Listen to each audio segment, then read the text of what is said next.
Good afternoon and welcome to Citizen AY, the platform where we speak truth to power. 1 second, let me just check this is all right. Yeah, that's fine.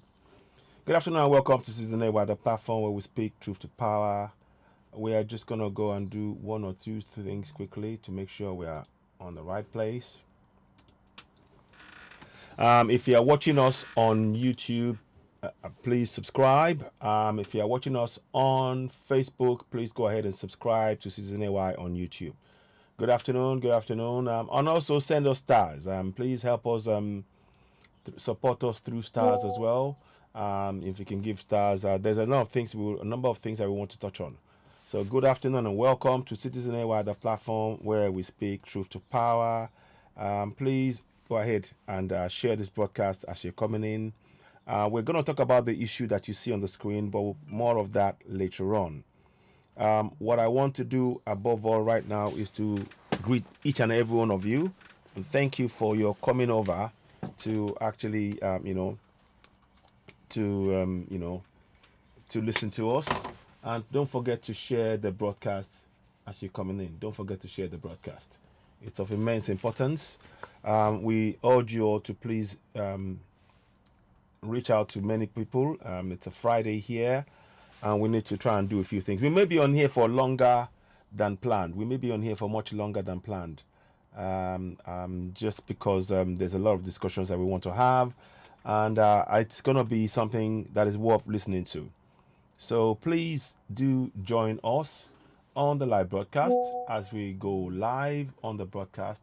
Join us and share the broadcast. 1 second. I see my picture's not showing on there. So there we are. Good afternoon. Welcome to Citizen AY, the platform where we speak truth to power. Before we go too far ahead, the politics of division played by the ruling party has divided Yoruba and Igbo people. We need to address that. But before I go ahead, you know what I'm going to be doing. Let's play this song. It's a song that's talking about how long we're not going to suffer. Please do share. Like I said, we welcome you to please give stars if you're watching on Facebook. And don't forget to go and subscribe to Citizen AY on YouTube. Thank you very much. Let's go on. Here we go.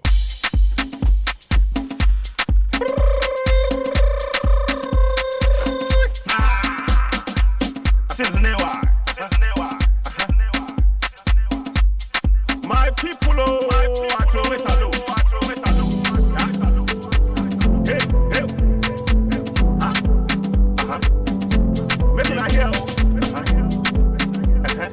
Please share. How long?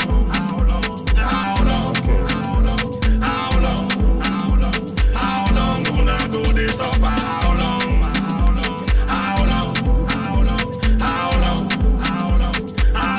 Gonna go this off?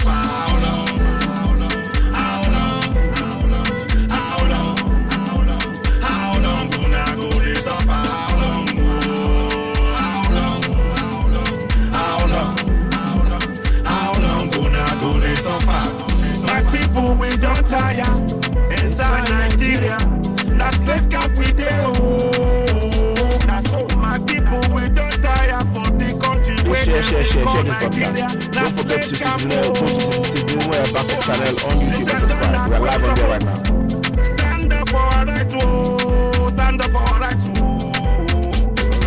The time done now where we supposed. Stand up, oh, for our rights, oh. For self-determination. How long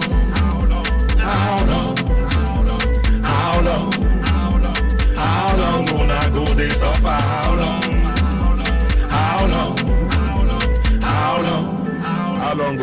long gonna go this suffer?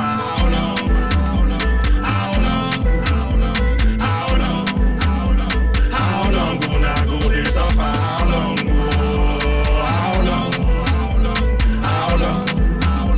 How long gonna go this suffer?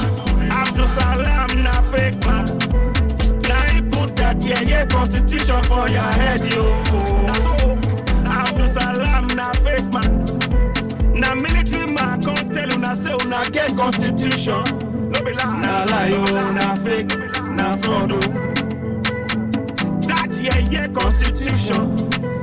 Now in that they claim close to na high, yo. Make una wake up.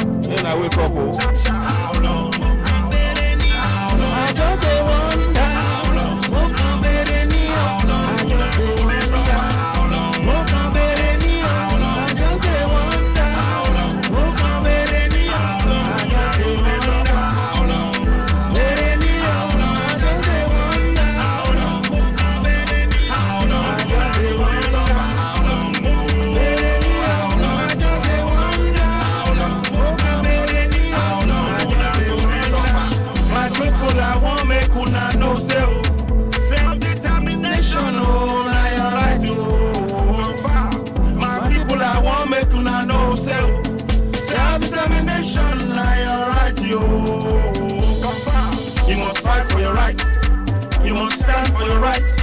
You must get up, stand up. You must tell your people, for your village, for your town, for your city, any inside country where you dey. Atiku, Emilokan, or Peter Obi no be the solution. Not the solution, now it be the solution. Make una wake up, make una wake up.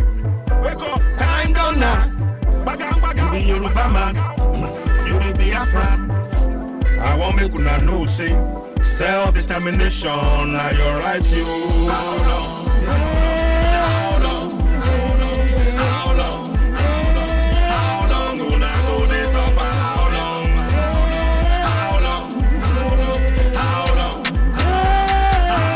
Una go dey suffer? How long?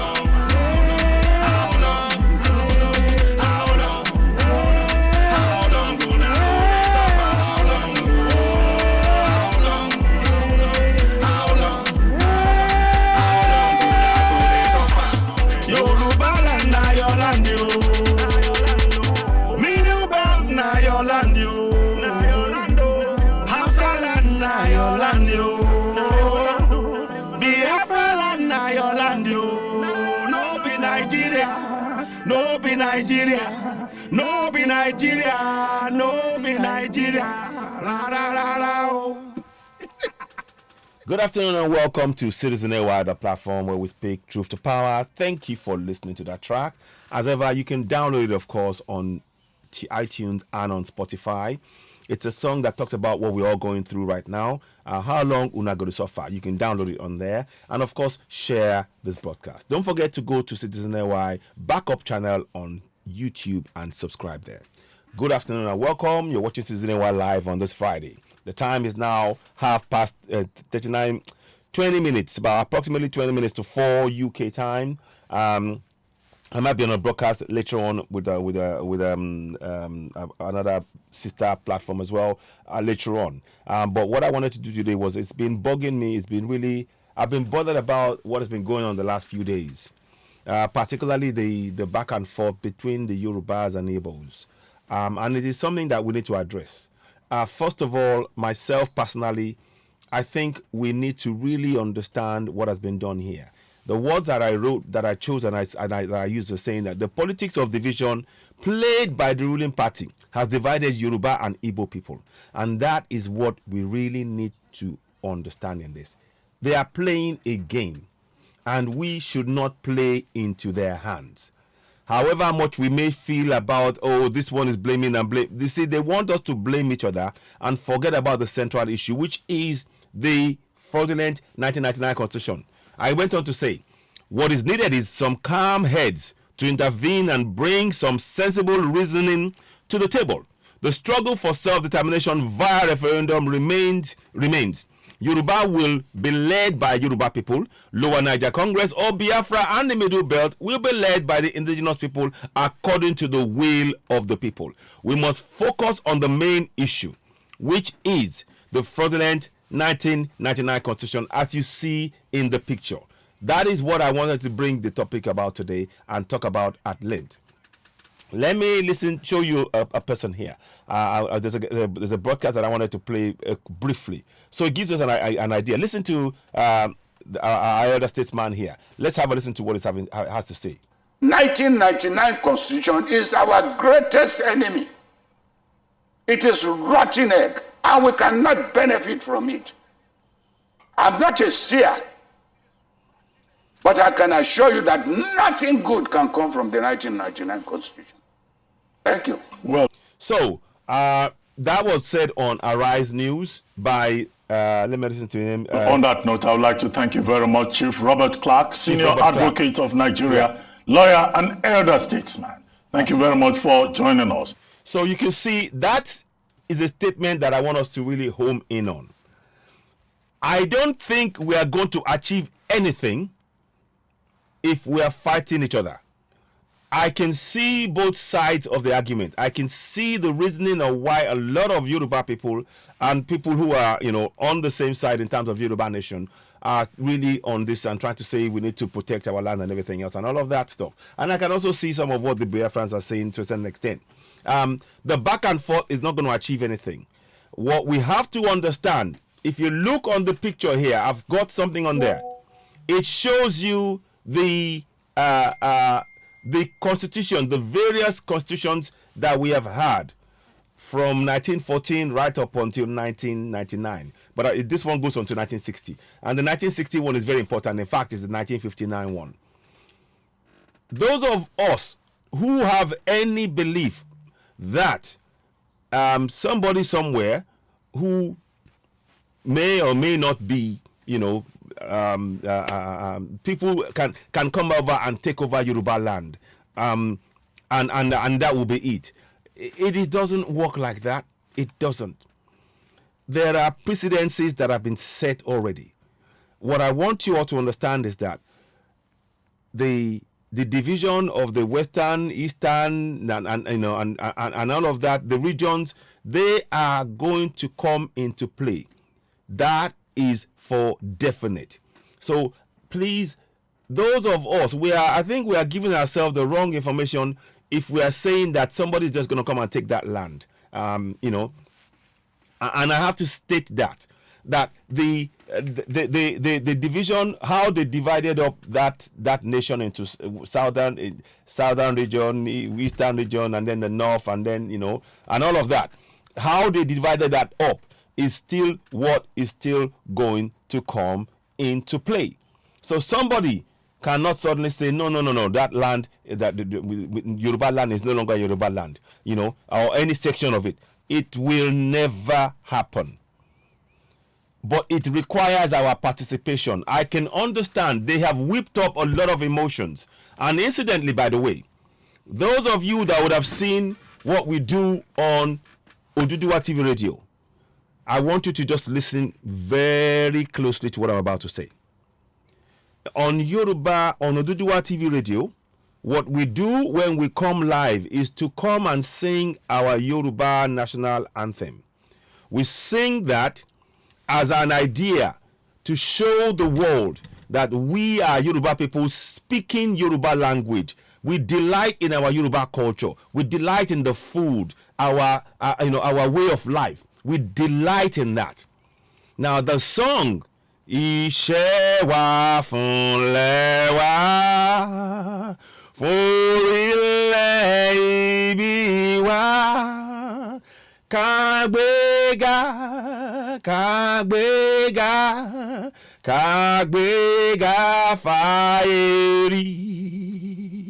Ìgbàgbọ́ wa ni pé bá ti bẹ̀rù làbọ̀ mọ́. Ká ṣiṣẹ́, ká ṣiṣẹ́, ká ṣiṣẹ́, ká jọlá. Ìṣọ̀kan àtòmìnira ní ẹ jẹ́ ká máa lépa. Tẹ̀síwájú fọ̀pọ̀ ire àtòhun tó dára. Ọmọ Oòduà dìde, bọ́ sípò ẹ̀tọ́ rẹ. Ìwọ ni ìmọ́lẹ̀ ògo adúláwọ̀. Now I sang that song for a reason, and this is the reason. If you are going to be in a leadership position in Yoruba land, you must be able to speak the language. Because without that language, what identifies you as a Yoruba person first and foremost is your language.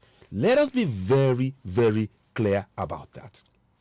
And that is why we are totally committed in going for Yoruba Nation. Because in speaking our language, our clothes, our culture, particularly the language, we are passing down from one generation to the next the gift from our own ancestors.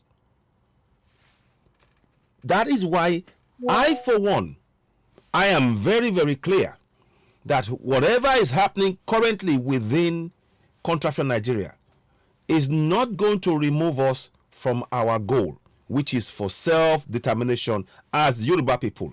Yoruba people, meaning we speak the Yoruba language, and also the leaders.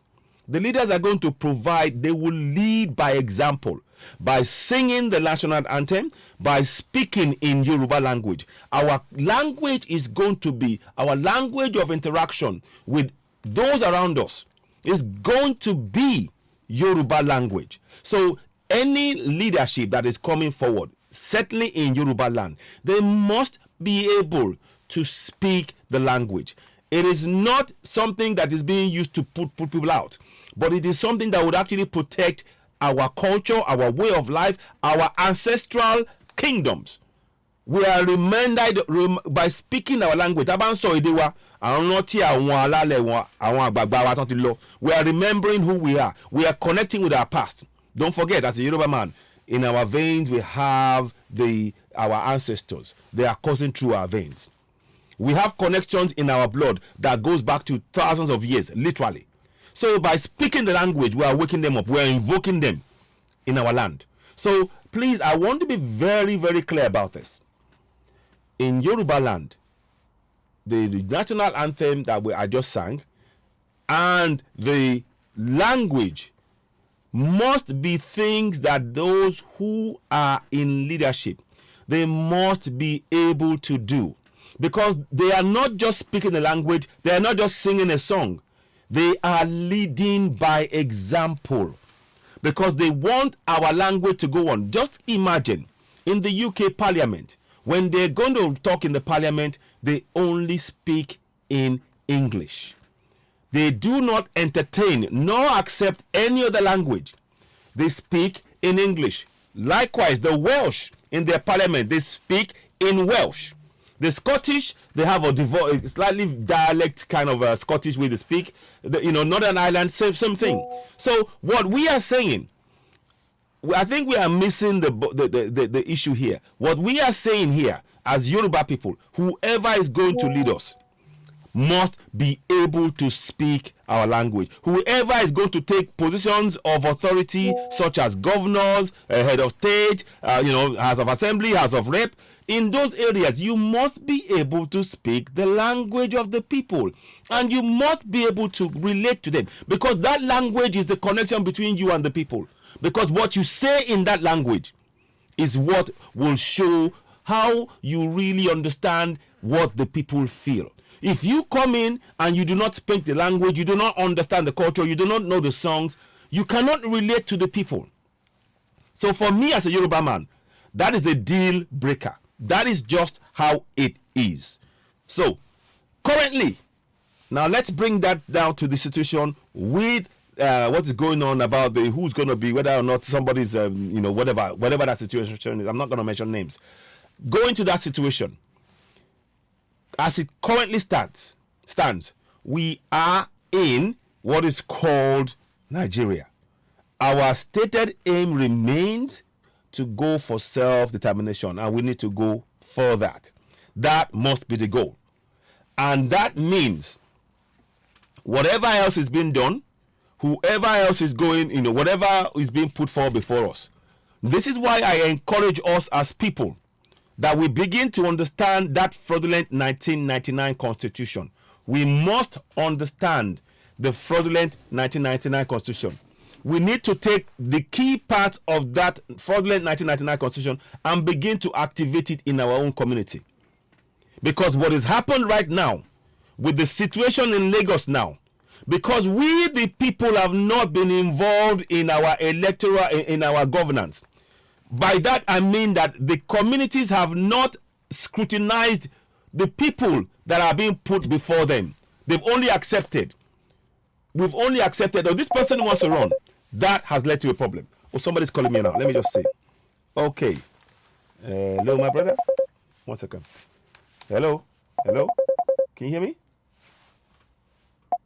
Hello. Can you hear me? Yeah. Hello. Yeah. Can you hear me? I can hear you. Yes.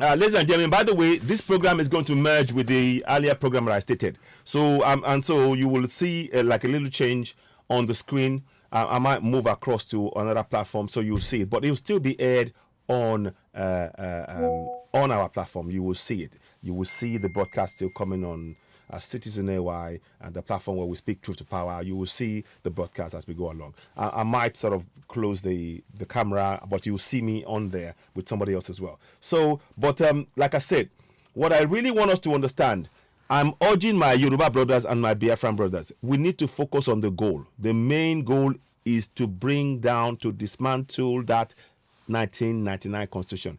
If we are fighting ourselves because somebody said, oh, they put somebody who's not from your, who's not from your place, and we focus on that, we are missing the point.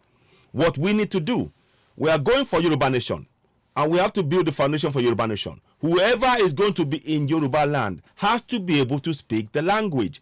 We need to communicate that. With the current situation, that rule must apply. Whoever is going to be in position of power in Yoruba land must be able to speak the language.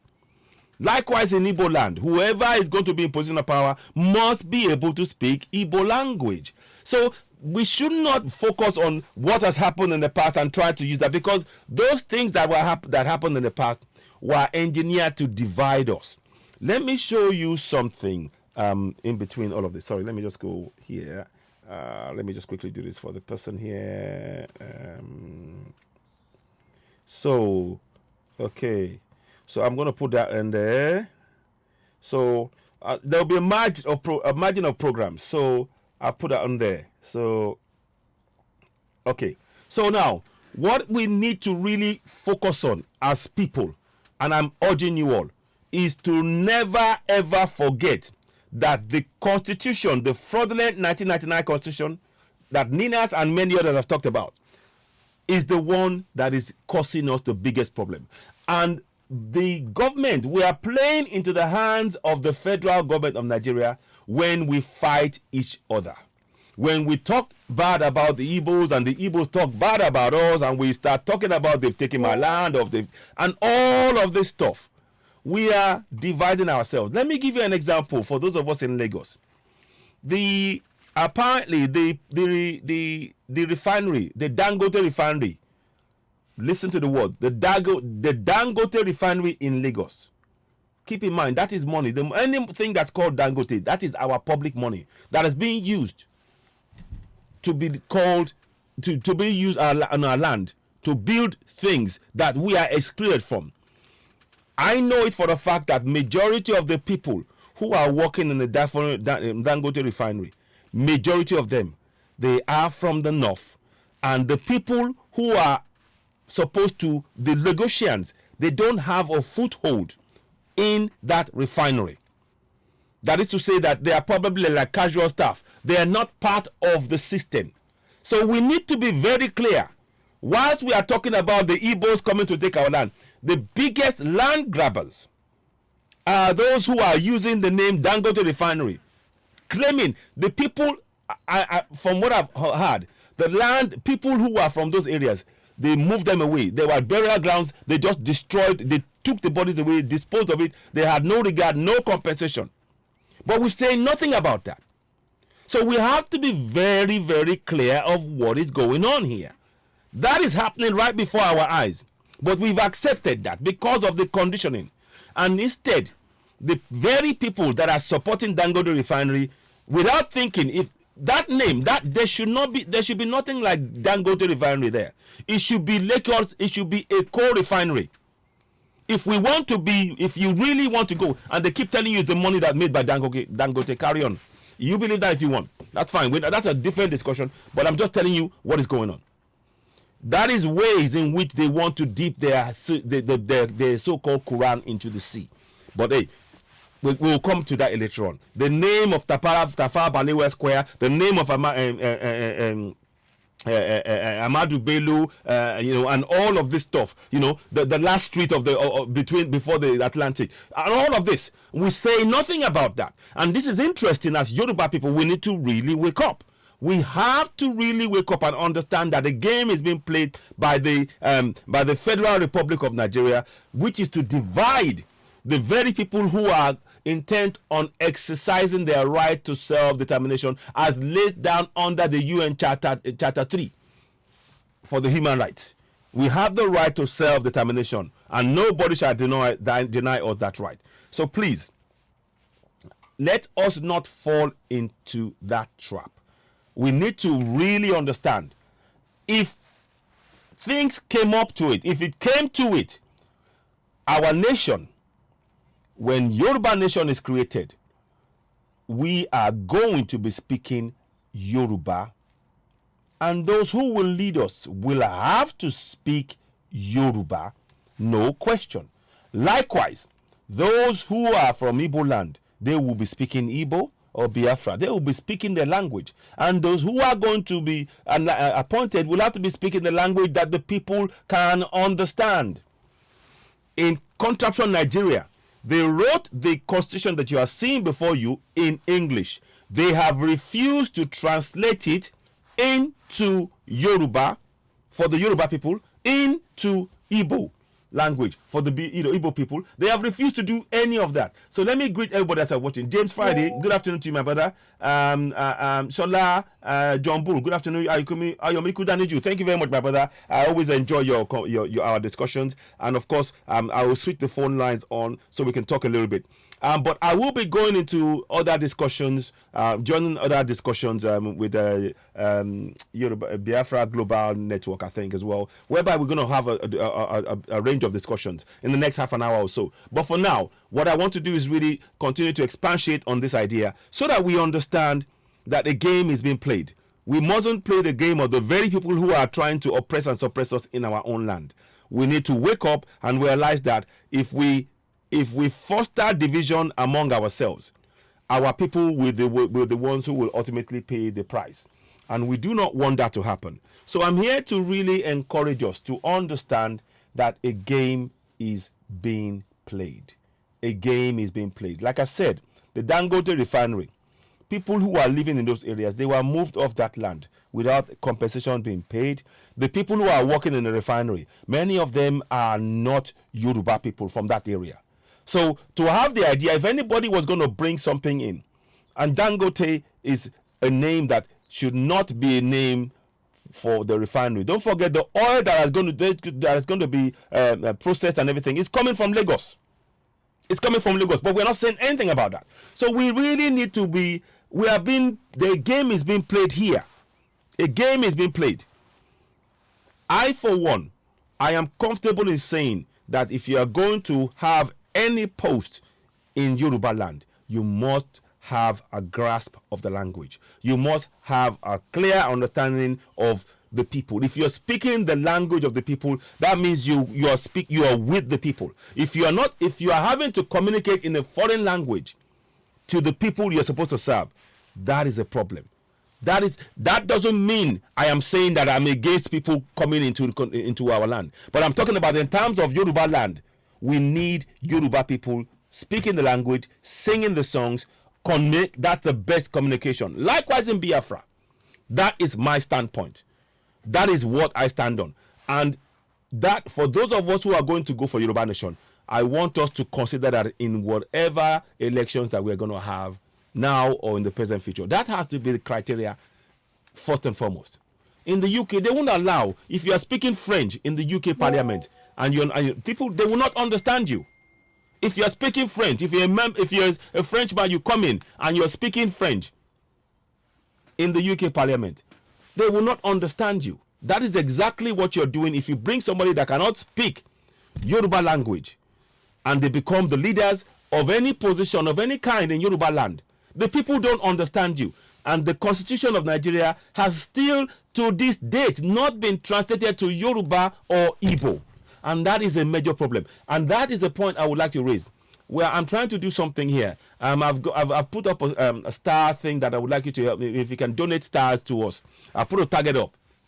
I know it's ambitious, but what we need to do is in our communities right now, because we are still going to be in contraption Nigeria, whether we like it or not, for the next 4 to 8 years at the very least. then it is important. And the institution is refusing to translate that constitution into our local languages. We need to now begin that process of translating the constitution in our local languages. I've already started doing some kind of work around that myself, bit by bit, and I'm translating it. And I'm going to show you an example of what I mean in terms of their wickedness. Without our people participating in governance, the situation whereby anybody can come and say, we're going to run, okay, the party brings somebody to us and tell us to vote for them in elections, without us being involved at the foundational stage, which is the participation in our own governance, as stated in the 1999 Constitution, that is going to be a major problem. So we need to change that. So I want to urge my Yoruba brothers and Yoruba sisters, by fighting ourselves, I entirely understand, and you can hear from what I said now, if you are going to serve in Yoruba land, I can't be any clearer, you must be able to speak the language. Likewise, if you're going to serve in Igbo land, you must be able to speak the language of the people, not the colonizer's language. It is of immense importance. Like I said, in the UK, you cannot serve in the UK Parliament if you do not speak the language that the people, the ordinary people speak. The ordinary people speak English. The people who are in the Parliament, they also speak English. So the communication line is not interrupted. If you are speaking in English in a Yoruba land, that means that whatever you say, you have to say it in English, and then somebody will have to translate it to the people. It loses its meaning between that. And also, there is no connection between you who are supposed to be serving the people if you cannot speak their language. For me, that is a fundamental thing that cannot be broken in any way, shape, or form. So please, any idea of division, this idea that they're saying the Igbo are coming to take our land, is all a ruse. Let me show you something. I want to go forward and show you this quickly. In the 1959 Constitution here, 1954 to 59 Constitution, they talked about the regions. So if anybody is going to, I'm just showing you a quick rough down. They talked about the regions. They talked about Nigeria, Lagos being part of the region. Let me see if I can find it for you. The point I want to make there is this: if push came to shove and somebody wanted to say, oh, we are going to go, the Yoruba land is now part of, there is a lot of evidence. The point I'm making is there is a lot of evidence that points to the fact that Eko has always been part of southwestern region. Eko has and will always be. And that is what I want you to really understand. So just like, let me show you on the main map that I'm doing here. Let me see if we can find. I want to see a section where it talks about Lagos, particularly Lagos. It mentioned Lagos, and I want to really understand that. So you know that there is no dispute about where Lagos lies. So anybody telling you that somebody can come and take Lagos, respectfully to all of my brothers and sisters, you cannot lay claim to something that's already proven without a shadow of doubt to be part of the Southwest. That's what I'm trying to really understand, to underline. And please, don't fall for that game. Don't fall for that game. I'm trying to see if I can find it for you here. I saw it earlier on, and I just took the. And by the way, if you look at the way the Constitution is written, it's the same way that the current Constitution is written. That suggests to me that our current Constitution were written by the colonial masters, and I'll come into that at some point later on. We'll discuss that further as we go along. But let me just find this thing about, it talks about Lagos, and I'm trying to bring that up. So beg your pardon, I saw it earlier on, and I'm trying to really bring that into focus. So anybody talking about suddenly Nigeria, Lagos now is taken away from us for good because somebody has land somewhere. When you make a nation, when Yoruba national land materializes, there will be some kind of agreement. Whoever owns land, there will be an agreement be made. In the UK, for example, when the UK wants the land for compulsory purchase order because of one thing or the other, they do it, they pay, there's an agreement. So that is not an issue. That is really not an issue. This is a smoke screen. and we must not fall for it. That please, fighting Yorubas and Igbos fighting is the last thing we need. We need to stand united in going for the dismantlement of contraption Nigeria, the 1999 constitution. If we allow ourselves to be pulled into fighting among ourselves, then we are doing their job for them, and we will remain divided, and that way they can continue to ensure that we never go for self-determination. That is the point that I really want to make in this broadcast. To both sides, I understand there's a lot of aggrieved people and a lot of feelings, but misinformation is not going to get us forward. We have to be given clear, concise information. I'm trying to find that. Sorry, I saw it earlier on and I've just lost my lost it there. So let me see. I'm going to try and find this for you. I think I've seen it somewhere here. So they talked about the regions. Of course, and how many of you knew that Southern Cameroon was part of Nigeria as late as 1959? Southern Cameroon was part of Nigeria. So this is what I'm saying to you. When they're telling you Nigeria is one indivisible thing, Southern Cameroon used to be part of so-called one Nigeria, but suddenly they moved that. The argument between the UK and France, they moved it. It's now part of France, and we, the people who own the land, we must surely be able to decide what we want to call ourselves, what name of our land is. I'm bringing this to you to know, so you know the very foundation. Nigeria was created by the colonials, and for that reason alone, we are justified in going for self-determination, to decide to be Yoruba people in Yoruba land, to decide to be Biafrans in Biafra land, to decide to be Middle Belt people, Tiv people in Tiv land. We have that right, and we are going to exercise that right. But we are not going to achieve that if we are fighting each other. That's the point I'm trying to make here. So let me just see if I can find. I saw it earlier on. Beg your pardon. I'll just go into this for a second. I might go quiet, but I'm gonna just try to find that information for you. So the Nigerian amended. Can you see now? Even the words, the Constitution of Nigeria as amended, prescribed authority means the words that they're using. Can you see?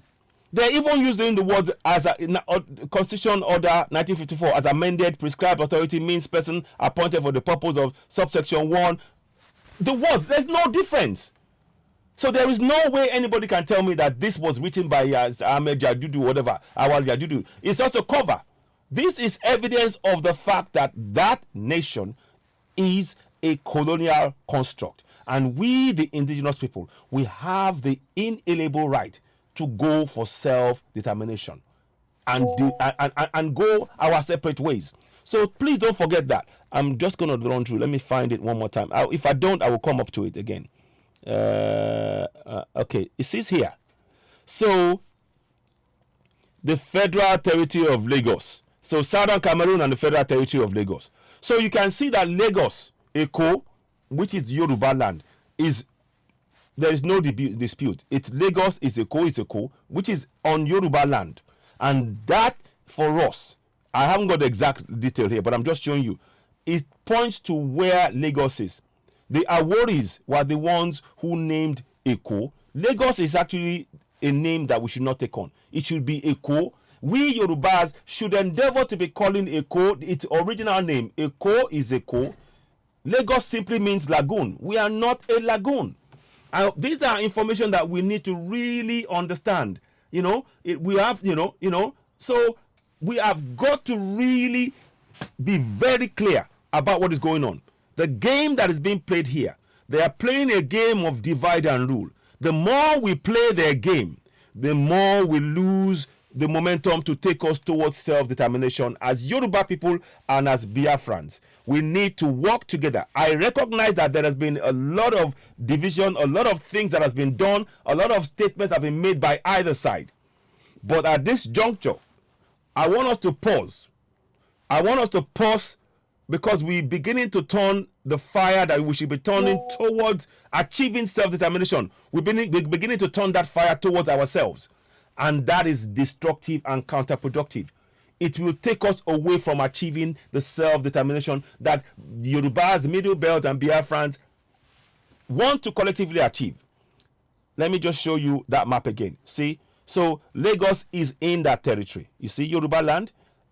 Lower Niger territory, they call them Middle Belt, and then the Sharia. So we know, even the maps tell you that it is clear that Lagos, where Lagos lies, you cannot suddenly come and take, you can't. And anybody trying to say anything else, people can make statements whoever about Lagos is no man's land. No, it isn't. It isn't. The UK is full of many London is full of many ethnicities. But London will always be what? It will always be London. London is the center, the capital for UK. It's like their capital, and that is what it was. So whoever is coming in doesn't change its character, i.e. being the British land. Same thing with Lagos. Lagos will never change from being a Yoruba land, even though you have various people coming from various areas. I think it's really important to understand this. I am saying it again. Those who are playing this political game, trying to get Igbos to fight Yorubas, whilst they are looking away as they are putting the name of Dangote writ large on a whole swathe of land, who, with our own money, we need to really understand the game is being played here. So please, do not fall for that mistake. One thing that is non-negotiable for me, and however way you see this, we will have to disagree on this. If you're going to serve the people of Yoruba land, you must be able to speak the language. This is not about trying to divide or anything, because that's the connection. The problem that we have right now is that the Constitution of Nigeria, it has not been translated to Yoruba language, has not been translated to Igbo language, has not been translated to the Middle Belt language, and yet it's being used to rule over us for over 23 years. And that is the problem. So please, I urge you, stop this fight now. I call on all of you, Igbo, Yoruba, stop the fight. Your focus must be fully on how we are going to achieve the dismantlement of that fraudulent 1999 constitution. Nothing else. Anything else they're doing, they are trying to keep you divided. Keep your eye on the ball. That is what I'm here to state. I am for Yoruba land 100%. You can see it in me. You can see that I'm singing this song. When I'm singing that song, Yoruba land, Only Ibile, I am singing it from my heart. And I can feel my soul stirs. My ancestors, they connect with me. The words in those songs, they have meaning. And that's what I'm saying. The words that I speak in Yoruba, when I believe in every single word. And that informs my actions towards my Yoruba people.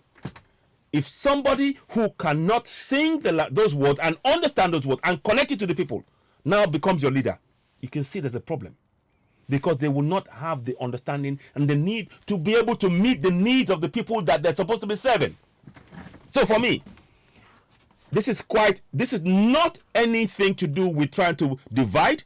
From that point of view, we have to build Yoruba nation, and we need a firm, solid base. That firm, solid base has to be people who can speak the language, people who knows the culture, people who knows the meaning of who can translate to the people in the local language and say to them, "Ewa, o ti ye mi, titi yin won se, a ma yan awon eyan ladugbo, ẹ kóra yín papọ̀, ẹ bẹ̀rẹ̀ sí ń kópa nínú ìjọba, ẹ bí wọn, àádúrà yín lọ́wọ́ láti rí pé wọ́n ṣe títì yín." Now I'm speaking to my people in the language that they understand. There is a connection. They can approach me. If you don't speak their language, you are not approachable. It's a simple psychology. Please understand that. And I'm truly trying to really understand, saying what I'm saying here. There is no connection. If you do not speak that local language, you cannot serve the people. You cannot serve the people. You will only project what you think they need. You will not understand their core needs, their core values. You will not understand what it means and interactions and all of that. So for me, that is non-negotiable. And I don't mean that in an offensive way, but I'm saying that is the plan. When like I said, you saw me sing the Yoruba Nation anthem. I sang that off head because it means something to me. It means that is my commitment to my Yoruba people in Yoruba land. That is me showing to them that I will not let them down. You are leading from the front. If you are singing those songs and you are imbibing the words and trying to connect the words through the passion to make sure the people understand and they see you and they see that they can trust you and build the trust and build our community up from the ground up. You can see that if you don't speak the language, that is the problem for me. So that is how I see it. But please, then that is very different from what is going on now. What is going on now is that the political system is creating division between Yorubas and Igbos to such an extent that it becomes a hate. Why should we lose lives over the fight of those who are intent on keeping us divided and intent on keeping us oppressed in our own land? Our focus is to how to dismantle that contraption. Let me show you something quickly. So what I'm saying is there are already evidence that Lagos has always been part of the southwestern Nigeria, and it will not change. Just like London is part of the UK, part of Britain, and that will never change. Nobody can come and say, "Oh, Britain, we are going to take you. Oh no, you can no longer," because a lot of people. There are diverse communities of people living in London from all over the world. But guess what? It is still London, British. British. It is. So, and that will never change. So anybody telling you, we have to be very, very clear. It is a scare tactic. Don't go and fall for that. Please, please, please. Whatever else you do, don't fall for it. I am going to ask you all for a favor. Please, I'm asking you for a favor as we're talking now. I want you to please, if you can, donate stars towards my Citizen AY here. And also subscribe to us. Most importantly, subscribe to Citizen AY backup channel on YouTube. The reason I'm asking for your help and donating stars and whatever else you can do to help us is that the government of the day for over 23 years, they have failed to translate that fraudulent 1999 constitution into our local languages. And that has been to the detriment of the people. What we want to do now is to now take on that task. Please keep in mind as I'm saying this, I am not saying it because I believe in one Nigeria, but I'm saying it because we need the people to understand why one Nigeria is not working for them. When we translate this fraudulent constitution into the local languages, the people can now see the same flaws you and I are seeing, and they are going to be more willing to go forward and join hands. In fact, they will be leading the call for referendum immediately. So what I want us all to do, please, I want you to help me. I've started doing some translations. Let me show you an example of what I mean in Yoruba. I'm translating the Nigerian constitution into Yoruba, and I want you to help us, because what we need to do is we need to get a group of, to get local people to be trained in how to explain this to our people. And not only that, to then build foundations from which the people can actually participate in their own governance as mandated within the same constitution. Let me quickly show you something. I've got a few more minutes before we crack on to the next part, but I will wait for them to, I might join them briefly. But let me show you what I'm trying to do currently. Sorry. What I've done thus far. As a way to really help the system, the process. Because we have got to do, this is no longer about talking now. We need to take action. Our people, unless they understand that constitution, they are not going to be part of the process. The constitution, because it is written in English and they speak in different languages, Yoruba, Igbo, Nok, and Efiongo, whatever, EBB, whatever language they speak, the constitution removes the people from their governance because it's not in their language. So we need to have a system where we can connect the people to their constitution, and the best way is often through language. Now you can see how important language is in this process. When I talk about that Yoruba man, whoever is going to lead Yoruba people must speak the language. This is a case in point of what exactly I mean. I hope that makes sense. Now, let me just go and look at this for you now. I'm trying to do this now. Now, okay, so you're going to see something come up now. I just want to quickly show you, because there's a lot of things that we need to do. So now, here is something I've been doing, and I'm going to translate it, and I've been sharing it online. So this is what I've done so far. This is you will see it up now. That is the current 99 constitution. I've translated the words around it. Iwe-ofin ojoro, which means that a fraud. The Iwe-ofin, a fraudulent constitution. Iwe-ofin, constitution is ofin, Iwe-ofin ojoro means a fraudulent 1999 constitution. So I put that in there. So that's the first thing for people. So they begin to understand. They will start questioning, why is it ojoro? Now we go to the next part. So now, I've translated this section. Let me just quickly show you what I mean here. This section is the promulgation decree number 24 of 1999, and it's broken down in Yoruba language, so people can understand exactly word for word what was written. Let me show you what I mean. So we need your help in doing something simple. We need this to spread among our people. We have designed a program whereby we can actually teach this in our local languages and how to do it, and the steps. I've been sharing it already, but we need to actually take it onto ground in Yoruba land. Every single local government area must have a copy of this. Every single local government area, every single community must have a copy of this in Yoruba, so that the people begin to understand what it is they're being governed by. Now, let me just show you the bit I was going to quickly show you right there. So 1 second. This here, word for word, is exactly what you see on the screen. Is the same thing as, 1 second. What you see on the screen, I'll come back to it. This is what has been translated on the screen. This one here. This is the promulgation decree number 24 of 1999 in English. So I've translated exactly the same thing in its entirety in Yoruba. And what that has enabled us to do is to highlight. For example, it says here, Chief Commander of the Armed Forces. We have a word for it in Yoruba, Ologun. You know, the people who create, it's made it clear to the people that the people who created, who put this promulgation decree on them are the military men in our language. So the people beginning to understand, hang on, did we sign up to this? Because they weren't aware, because it's in English. That is the kind of thing we need to do. Now, let me go forward. So let me just bring that up again. Where was it again? So I'll just bring this back up again one more time. Okay, so that's an example of what I mean. So we will need to do, we're going to translate, and I would urge my Biafran brothers to do the same thing. Translate it into Igbo language. That is the first thing we must do. So again, I've been doing more work. Again, if you look at this talks about, you know, the Ofiorile de Nigeria, or 1999, the 1999 Constitution of 1999 Constitution, you know, of Nigeria. Then it talks word for word. You know, I'm translating it word for word. I'm doing that slowly, and I'm checking it. So we need this kind of a booklet to go to every single part of Yoruba land. That's where you come in. I would like you to help. This is how far I've gone. I'm going to be doing more. I'm translating as I go along, but obviously I'm involved in what we're doing currently now. So I'm doing that. So we need that support. I will need your support. Donate stars, donate, you know, subscribe. Most important, if you cannot donate stars, subscribe. Go to Citizen AY on YouTube. Subscribe. Not only that, share the Citizen AY backup channel. Share it to 100 of your friends, so that, and get them to subscribe.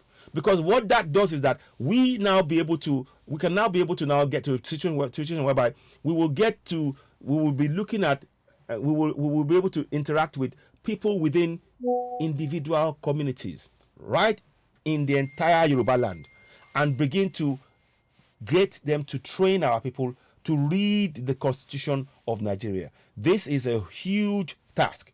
This is not a small task. For example, we want 60 million people to know what is inside their Constitution. 60 million, give or take less, maybe 100,000 people that knows the Constitution in English. But we are trying to reach 60 million people in their community, 60 million people within their community in Yoruba land.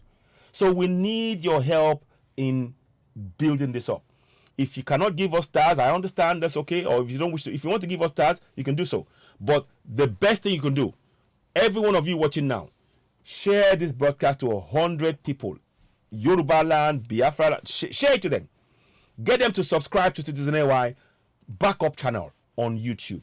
Because that way, this information we'll be sharing.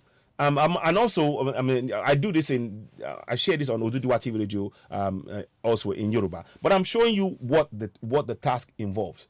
Because for as long as our people do not have the clear understanding of what is within that Constitution, they cannot join us in going for the struggle for self-determination. They won't understand.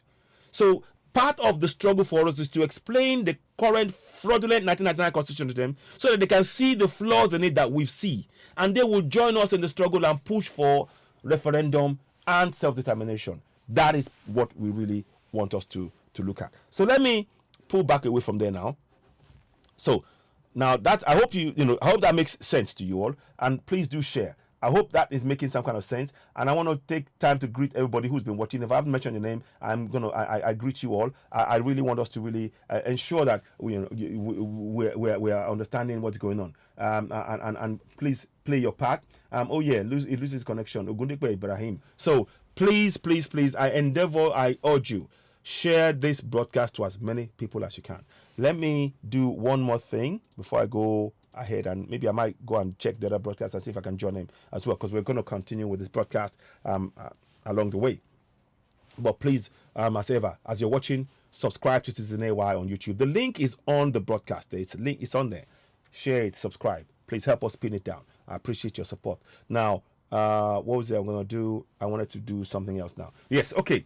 We're going to go to, and I'm going to be, what I will do is, I am probably going to, most likely, I'll be posting the translation of this onto Citizen AY as well. So you will get the entire translation booklet on citizenay.org. So you can be able to read that as well. That will be the place we'll be sharing it as well. But we need people to be able to engage, and we'll have to do special courses in which how people are going to translate it into our communities. Each community must have this in their language, and they need to be teaching each other, and we are trying to wake that up. So now going forward, so we are going to go into the Constitution of Nigeria. So let's go into that constitution, that fraudulent 1999 constitution. We all know that it's a fraud. Please, less of the fighting. Let's focus on the main goal. The main goal is how we are going to bring about the dismantlement of the fraudulent 1999 constitution. Fighting ourselves is only going to delay our journey towards ensuring that our people can exercise their right to self-determination via referendum. Let's go ahead. So now, this is the bit that I want our people to understand. 1 second, please. So I'll be joining the broadcast in due course on the other side, but let me just show you. I want you to keep this in mind as you're watching. Those of you, please don't forget to share this broadcast. It is of immense importance. I would urge you to please, let's carry on. Okay, 1 minute to go. Somebody's telling me, okay, I'm going to join them in the broadcast. I'll send the link to somebody else as well. 1 second. Give me a minute, please. 1 minute. Okay. Oh, 1 second. 1 second. Yeah. Yeah, my brother. Hello. Can you? Yes. Hello. Hello. Yes. Hello. Yes. Okay. Good. Good. I'll join you. I'll send it to my friend now, and he'll join immediately. Okay. Okay. Good. So now let's do this.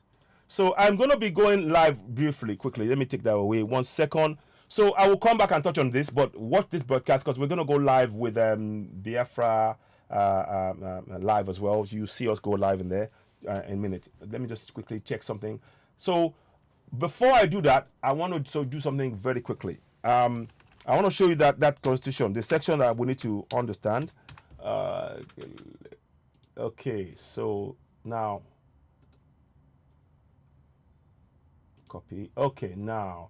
So give me a minute. I'm just going to send something to somebody. We're going to be joined live by Amotekun as well. So because we're going to have a live discussion, and this is something that's going to be related to it as well.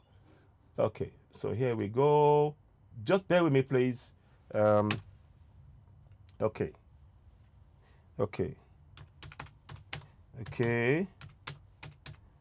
Okay, now he's going to join. Now, so before I go, let me quickly go and take you to page. No, before I move to join the live broadcast, let me go to the page. What's it called again now? 14. I think it's page 14. Yeah, I think it's page 14. I think it's page 14. Is it 14? No, it's not. Okay. It's, yeah, section 14.2a. It's page 15, actually. So I want you to really focus on this. 14.2a.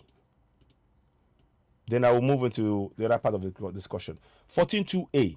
Sovereignty belongs to the people of Nigeria, from whom the government, through this constitution, derives all its powers and authority.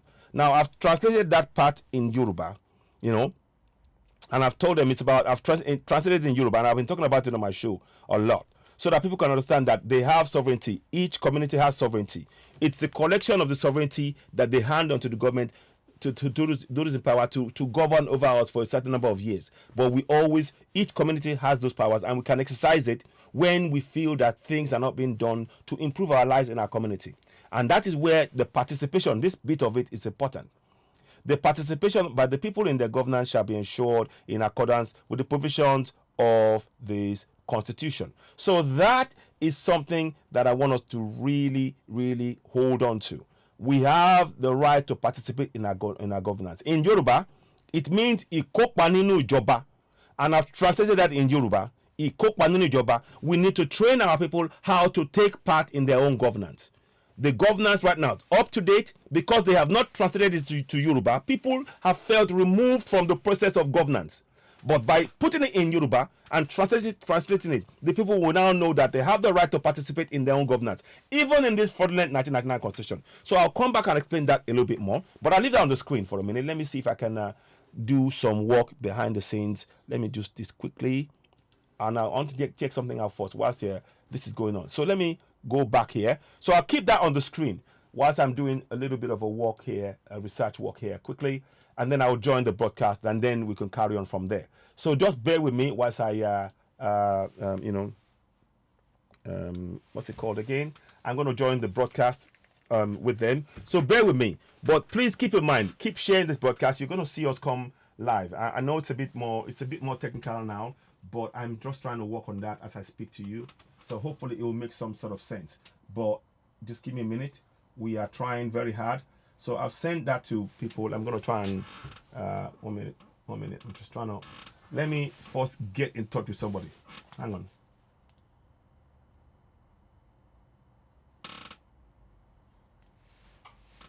Okay, 1 minute, please. Just give me a minute. Okay, can you all see me? I hope you can see me.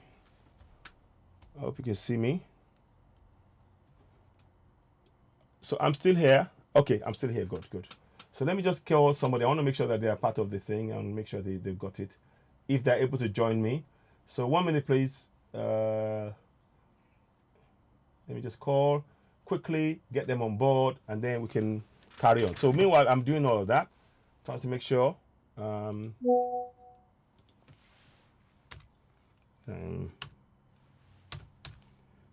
Okay, yes. Okay, so now you see that come up. So he may be able to join us. If not, then it's fine. We'll do what we can to do. The first representatives here. So we're trying to do something here quickly. So you will see me on there gently. Meanwhile, okay, we're going to join the Biafra network live. So we will just bear with me. I don't see him. Okay. Hello, bro.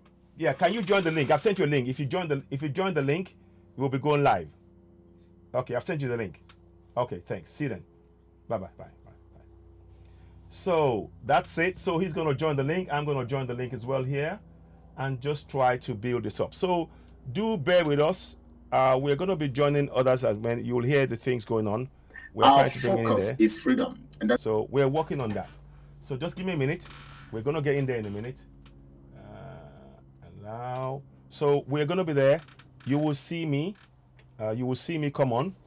But I don't want to mess it up. That's why I'm trying to make sure it doesn't crash. So 1 minute. So I will be on the broadcast, but leave comments and I will answer as much as I can. So just bear with us. To make sure that we have our freedom. The most important thing, the most important day of my life will be the day that Biafra will become a nation. And with you and I putting hands together, we're going to have that result. Hi, Brother Ambrose. Well done. We love you. Keep it up. Thank you so much, Ebu Beze. Thank you, my brother. Good to have you. Thank you so much. Thank you for the love. And I love you guys too. Thank you so much. I appreciate you guys always. And that is very, very important because we need love to actually move to the place where we're going. Today is the program. Today is, of course, the 10th day of March 2023. Today is also Friday. And today, of course, is the Alliance and Focus program, where we're going to be talking from the side of the Oduduwa Nation and from the side of Biafra Nation. Chukwu Kadibia, thank you so much, my brother. Good to have you. I thank you. Kelechi, greetings from my side. Thank you so much, my brother. It's been a while. It's been a long time. I miss you guys anyways. I miss you guys, honestly, every day that passes. And it's not deliberate anyway. You know, it's not deliberate, because we get into meetings, and before you know, the meeting goes and goes and goes, and you have to be there. And before you know, like one of the meetings we had, we spent over 7 hours having it. You can't imagine being on a meeting for 7 hours. You know, they are already in the studios. I want to thank you, Biafrans and Oduduwa Nation, and everybody who is watching from wherever you're watching. We're going to be making it grand today. Without wasting time, I'm going to be bringing,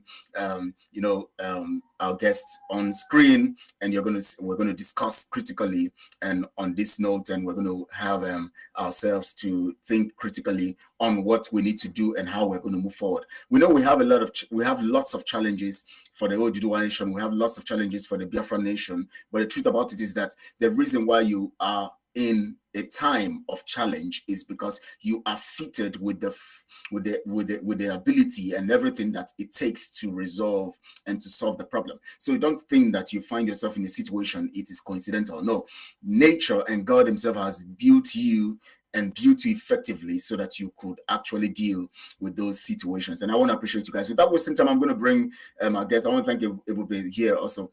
It's me, Prince Amaka. Wow. Princess Amaka is it? Wow. I'm using my daughter's phone. That is the reason her name showed. Oh, my. Princess, good to have you. Thank you so much. Thank you so much. I really wonderful, because I was looking at the name. I said this name, Prince Ebube is it? All right. It's cool. So, Princess, good to have you here. Thank you so much.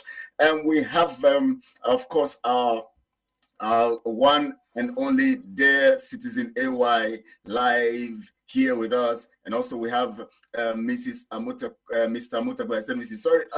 Oh my God, Mr. Amutakun here. When we are talking too much, sometimes we talk and get out of. Thank you so much. I appreciate you. We're going to still have our other people coming in shortly. They will be coming in because they actually thought I was going to be going on with the jingle, so they didn't come on time. And we actually just finished a meeting not long ago, so it's that's why we actually came late today. And of course, thank you so much, Citizen AY. I want to appreciate you for coming. Also, Mr. Amotekun, thank you so much for being here. Please, let's just give you time to say hello to our viewers and the people all over the nations of the world. Please, okay. Citizen AY, let's begin with you. Thank you so much for being here. Okay. Hello and welcome to you here along with Biafra.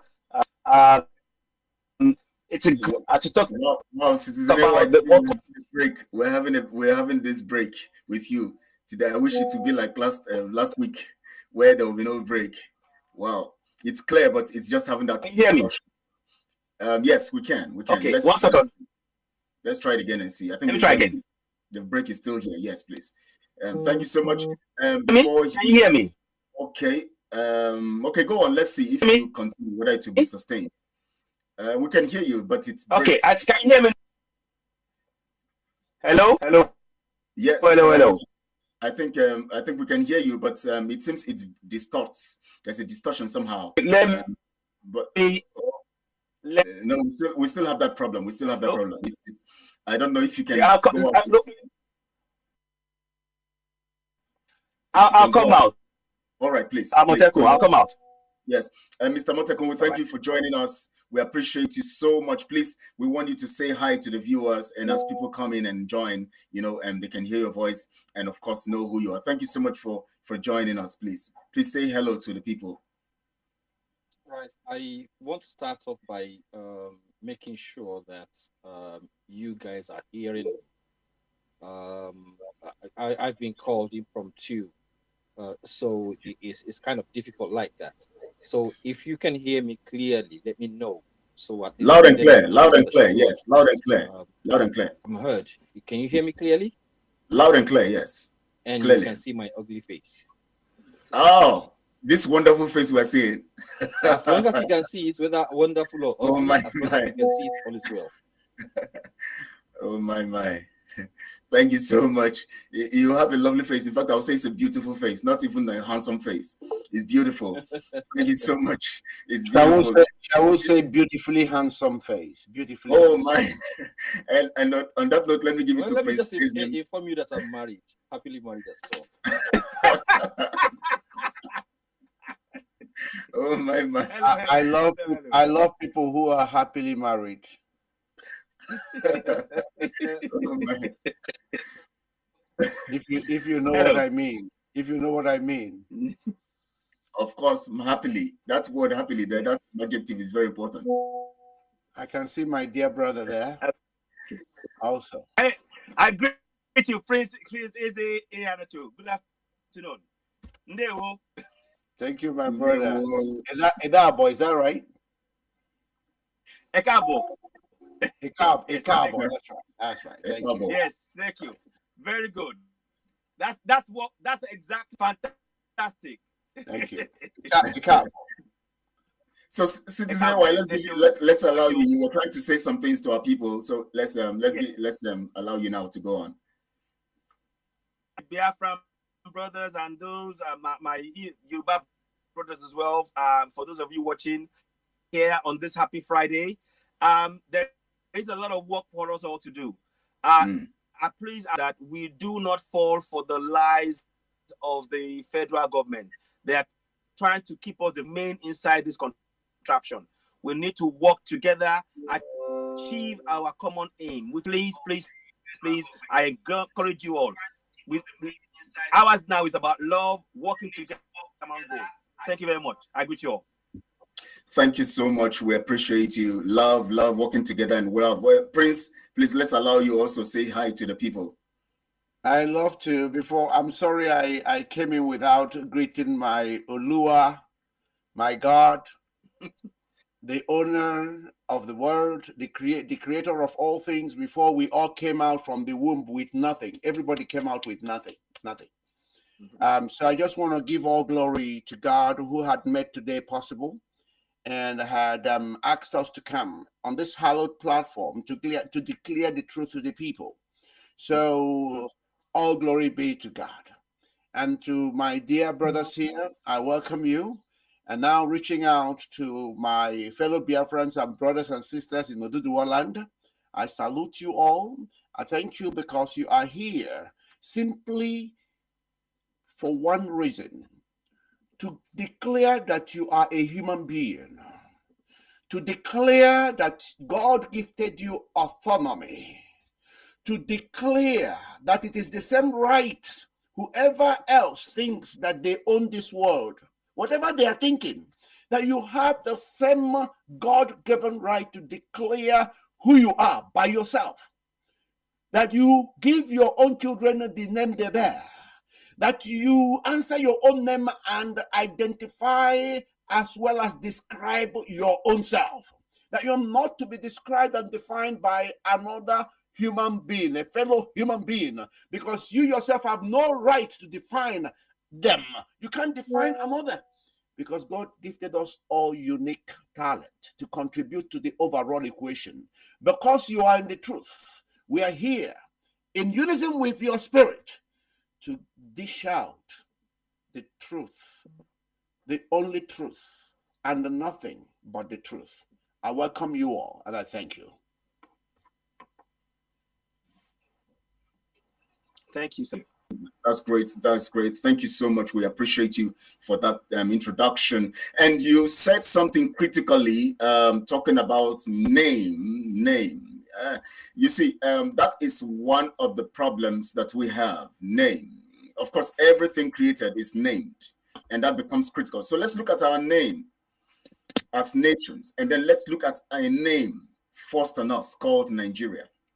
And of course, every name has a meaning based on the ideology behind it.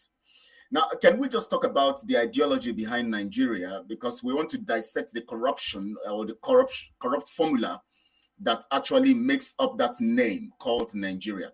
Let me put it to Amotekun first so that he can take us on this.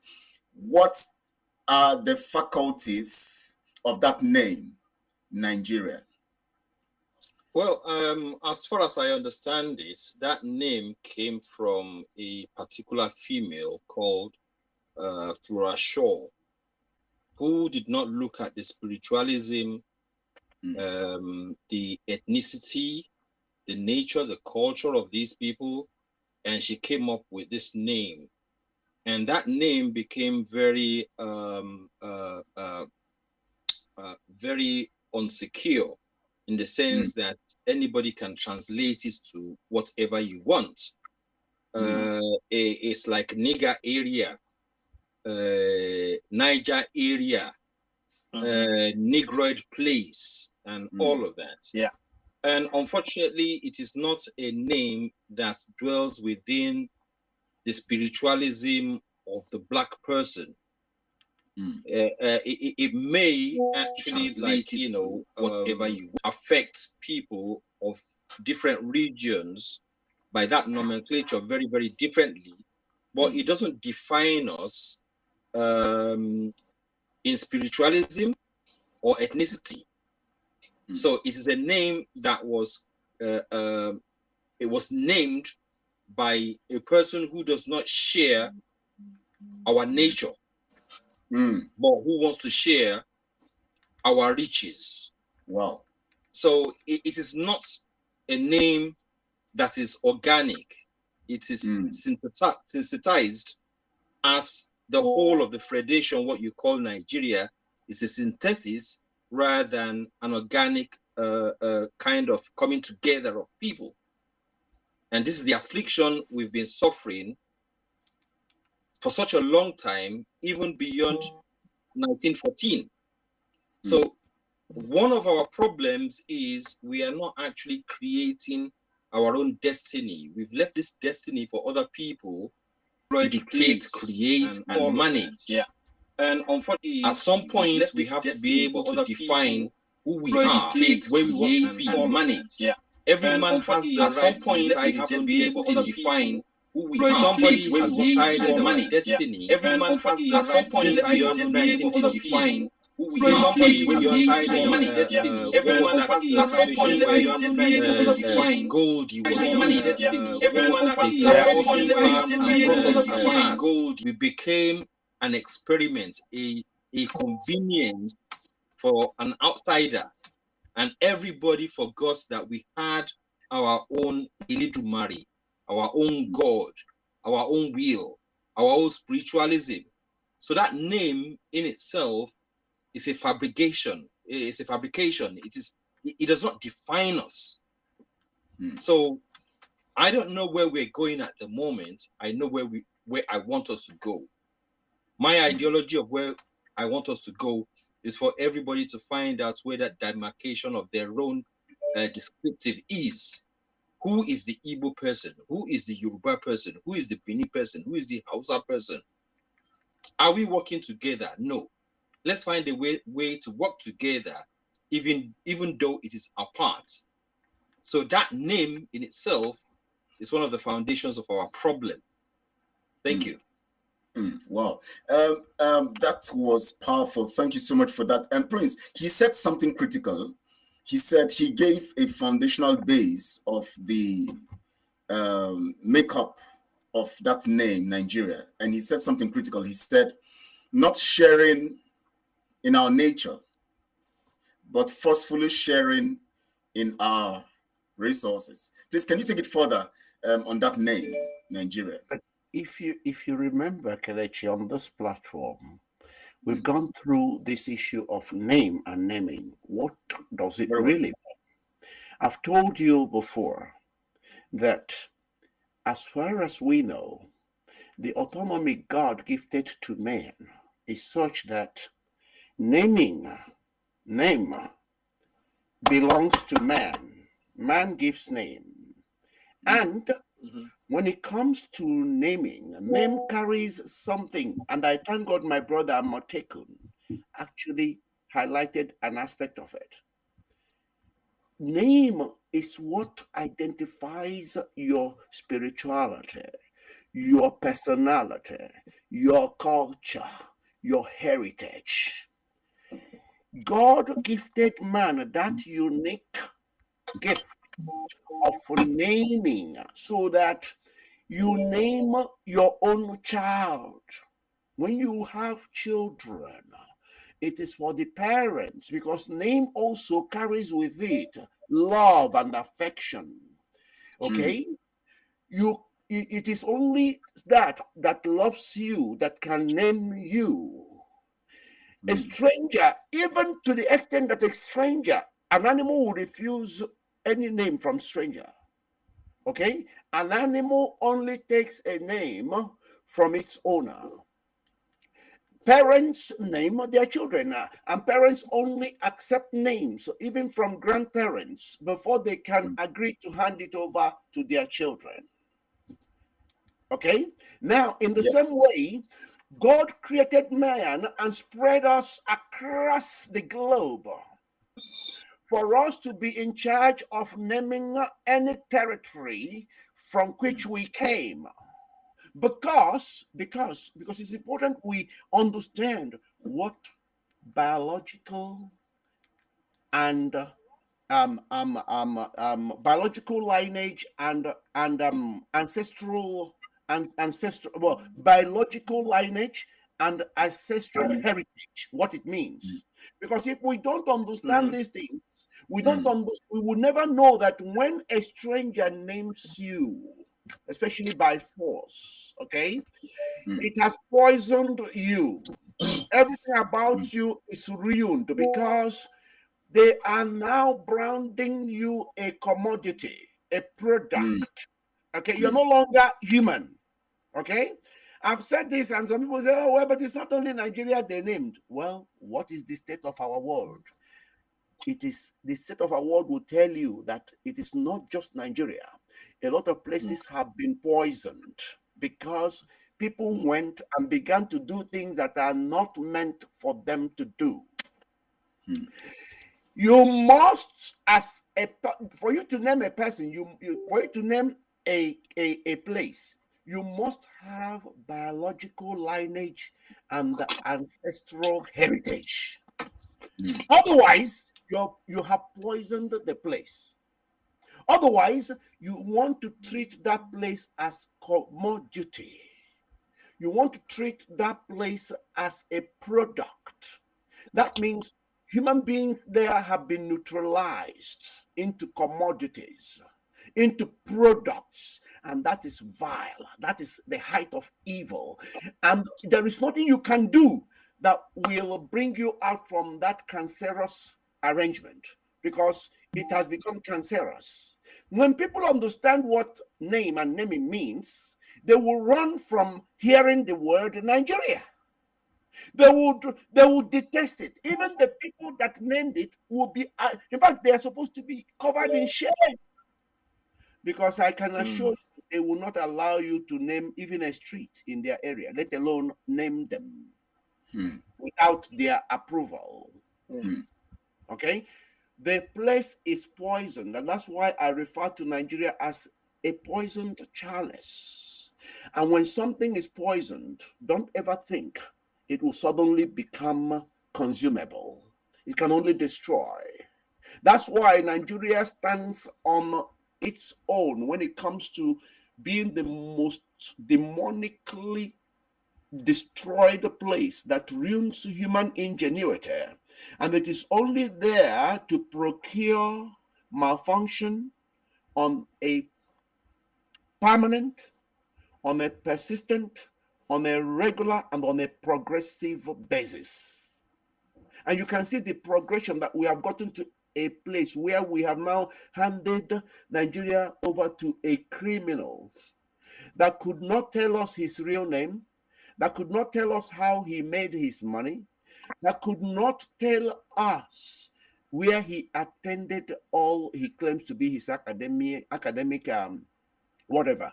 That a man who, whilst campaigning, showed his talent in criminality by showing, I'm trying to show you the progressive nature of the poisoning of this name, Nigeria, okay? That had brought us to a place where even during campaigning, this man went and sold the uniform of priests and paid people to wear them as a way of confirming and approving the Muslim ticket. And everybody saw it and still allowed him to carry on. I mean, that in itself would have disqualified him immediately, because he has shown his mastery of forgery and the crowd. on in which world would you allow somebody who already has a questionable character, whilst campaigning, okay, was still able to do all these, okay, and he was still allowed to carry on going? And then you're telling me that somehow a miracle is gonna happen? Oh, no. So I wanted you to know that Nigeria, as an entity, is a poisoned chalice. The worst of, look, if it is either humanity dies and Nigeria carries on, or Nigeria dies and humanity is resurrected. These two things, because they can't cohabit, one must give way. And I suggest, and I affirm, it must be Nigeria. Nigeria must go. That's why, please, if you can allow me just not more than 2 more minutes. That is why I'm calling on this new British High Commissioner. And I'm hoping that the Prime Minister of Britain and his government had sent him there for only one purpose. And that purpose being, well, it's 2 purposes. One is to immediately remove the eyesore. Eyesore that you have a man that is a British citizen who, in spite of all the evil and all the destruction of all the legal framework in this world, in spite of all that, have been declared free by Nigerian courts, and is a British citizen. The first thing they must do is to release Nnamdi Kanu immediately. And then the second thing, whether they like it or not, because I tell you something, people don't know what we mean when we talk about the wrath of God. Let the wrath of God not depend on Britain. I'm telling you, and I have to be honest with everybody, because if I can't be honest with myself, I can't be honest with anybody else. The second thing is that this man, Montgomery, or whatever he is called, must ensure that whatever happens, that an interim government goes in immediately in Nigeria. Interim government with a sole terms of reference to ensure that a referendum is carried out immediately. A referendum that allows the indigenous people that are being destroyed in this place to make a decision whether they want to be Nigerians first. That's right. And if they agree to be Nigerians, then they can conduct a fresh election. Very well. These are the 2 things that we are looking out for and must happen.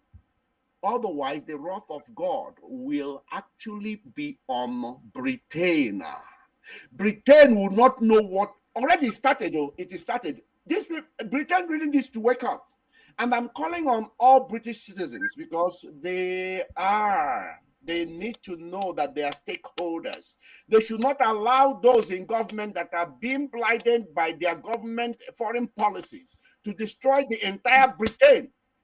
I'm calling on all British citizens to rise and demand from their government to withdraw their hands on this Nigeria. They should be ashamed that Nigeria is linked to Britain, and this contraption came from there.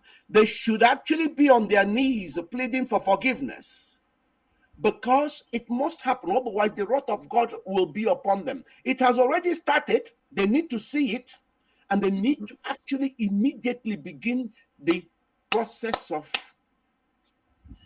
coming out of this, by ensuring that 1, Nnamdi Kanu is released. 2, an interim government goes in with this sole aim of carrying out a referendum. All these stupid world politics should be shredded immediately. All this nonsense, oh, United Nations, all this nonsense should be shredded immediately. And Britain holds the singular card to make sure that that happens. That does not mean that when they do that, they will be the ones to organize it. No, you must allow the people to do it and carry it out so that people can make a decision whether they want to carry on in this way or not. When they decide that, if they decide to go their various paths, let them go and develop in their own way. You must allow us, and you must know that whatever you think is your knowledge is just a little fraction of the wisdom required to bring the world to where it is supposed to be. You must allow us to speak. Please, I'm sorry. I hope I haven't taken everybody. Please, just you still have the time to actually give more information. It's important that man does not lose sight of what he's going there to do. If he's going to become another Katrina Lang, if he's going to become another Katrina Lang, then we are going to tell him that is not what we are here for. Go ahead. The truth about it is that we have to decide what we do, because if left with Britain, they'll get us worse into what they want us to be. So, Citizen Lewa, we're going to go deeper into this anyways, but let's get your perspective to this whole thing, from this perspective. I've always said it. It's like when you, in our culture, the person that child is the father. The father names the child. Name is very powerful, and then related to our soil, our soul, our culture, something of importance for no reason. Our name means something. My name means Ayodele home. That's what my name means. That is significant to me. I don't have any English because it signifies my connection with my ancestral belief system. Things that have been removed. When we are answering to a foreign name, I'm not going to go into Flora, but I said, and very much like Prince has talked about as well. But the thing that you need to name, that name often affects you. Very much like Prince Eze says. That name has an impact on your mentality, your ability to achieve it affects your soul. And that is the problem that we have with contraction Nigeria. On at least three major African great, and I'm talking, import us in a place, put us in a bind. Our ancestors, their blood has been spilled. We have not mourned or remembered. Of course, our land will never have peace. Our land will never have peace. These are our own ancestors. And whether we like it or not, whatever religion you're supporting, the Christians come first. Our ancestors, they come first. Whether you like it or not, English all you want. But if you do not honor your ancestors who run through your veins, so that is why it is imperative for us to remember our ancestors. And how do we reclaiming their names? Yoruba, or your king in Yoruba, we have a Yoruba land. We'll bring it back to life. That is our role. We're there. Likewise for Biafra, you bring it back to life. You're honoring your people. Look at what that man did, for example. They took him into slavery. He freed himself, trading in UK, in Liverpool, trading with them. The fact that he was controlling his area and he would not accept the treaty that was imposed. They took him to the West Indies. And even there he was causing them problems. They brought him back home, gave him.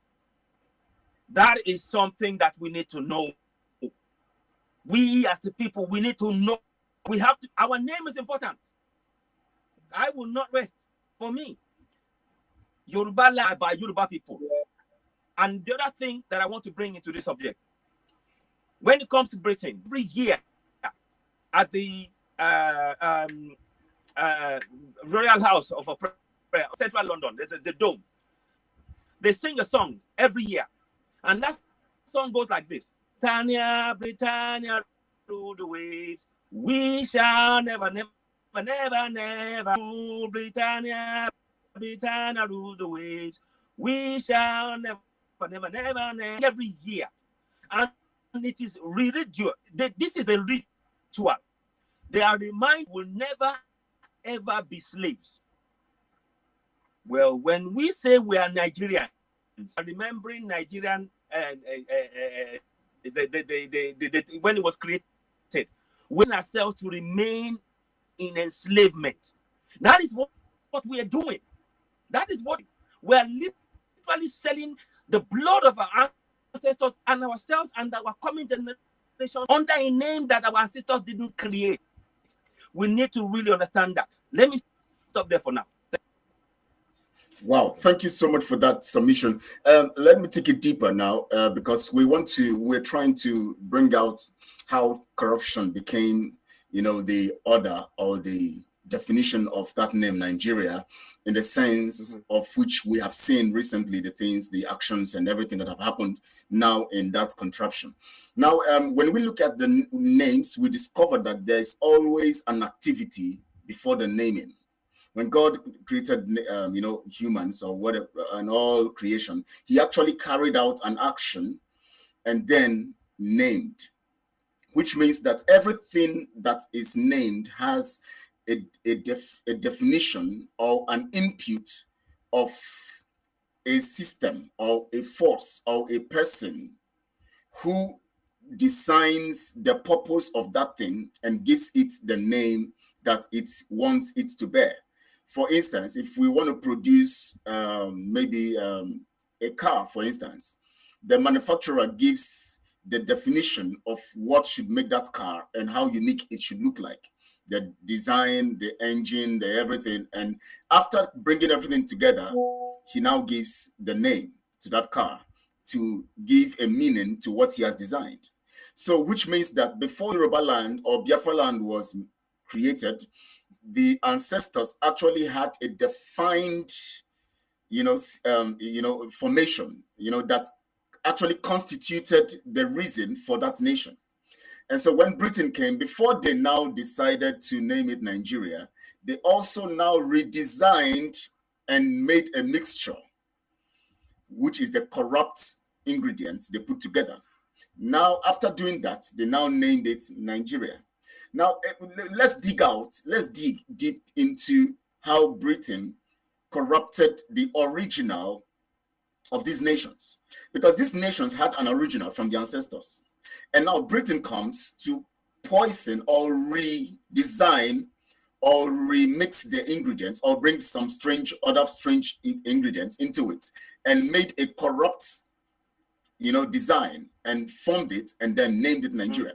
And that is what we are seeing playing out in everything that is happening in Nigeria from the moment it was created and named. For instance, the corruption that started from the first election conducted at Britain. And all of this playing through and corruption like that, playing all through. Now, Amotekun, please, I want you to, from this now, how much corruption or how much ingredients were put into the indigenous nations by Britain to actually poison the original, which is from the ancestors of these indigenous nations?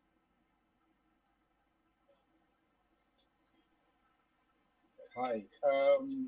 It's unfortunate that our ancestors, be Igbo or be Yoruba, only had a limited scope. What they saw is what they used in defining or naming anything within that scope. Now, let's not forget that a place like Ghana used to be called Gold Coast. And let's not forget that at one point, the British will not want to tell you that the Roman Empire was the colonial master of Britain. They won't want that history to come out. But it is the fact that at one point, the Roman Empire ruled over Britain. Now, we need to sit down and define what we are, either as a collective or separately. No matter what we do, the Igbo will always have their own ethos, their own culture, their own tradition, their own values, and all of that. The Yorubas will also have the same. The problem is it going to be parallel? Is it going to be convergent? Is it going to be divergent? all this business about talking about Britain and all of that is still saying that we are under the spell of colonialism. We need to stand up and say, yes, now we're a people and we need to now define our own destiny. We're not doing that if we're referring to what happened in the past. Why don't we sit down and channel a course that will be looking at the future? Everybody at some point has gone through what Africa is going through. If you go to Japan, Japan suffered slavery under the Portuguese. We keep on making excuses because we haven't identified ourselves. We haven't defined ourselves. We have refused to redefine ourselves. We have refused to stand up and be counted. There's nothing that says that if we have a proper unity in Nigeria, that we cannot change the name Nigeria. That is just an excuse. The reality of it is we need to stand up and be counted. We need to define who we are. Not be defined by Russia, not be defined by Europe or UK or Israel or Arabia, by region or by. We need to be counted as a people who have their own destiny and who have their own antecedents. If we don't know our antecedents, we can't define our future. So we've been blindsided by religion and the white influence. There's nothing wrong with us. There's nothing wrong with the Igbo. There's nothing wrong with the Yoruba. The only problem we have is we don't see the chip on our shoulder. We don't see pride in ourselves. We don't realize what we can achieve. If Nigeria were to be viable, there's a part that we can play in there. But our leaders are not managing us, they are using us.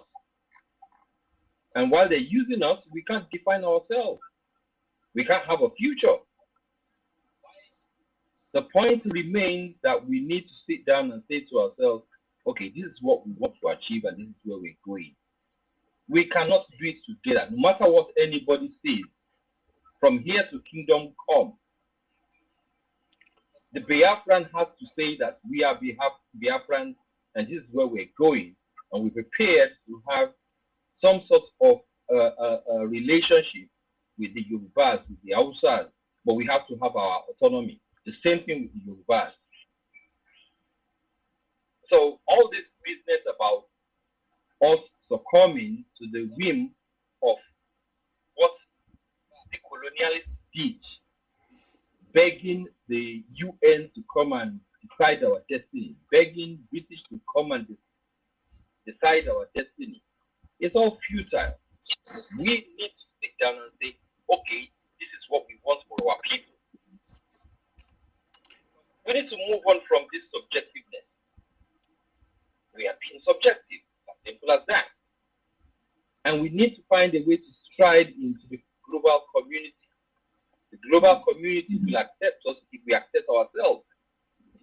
But first, we have to have pride in ourselves. We have to be assertive. We have to be astute. They named us. Okay, they named you. Rename yourself. Thank you. Renaming ourselves. Prince, what do you have to say? Yeah, my dear brother Martekun made valid points. However, it takes two to tango. And without understanding how something is tied, okay, it's like a knot. If you don't understand how it is tied, you can never untie it. Now, we need to know that that contraption is actually British Enterprise Limited.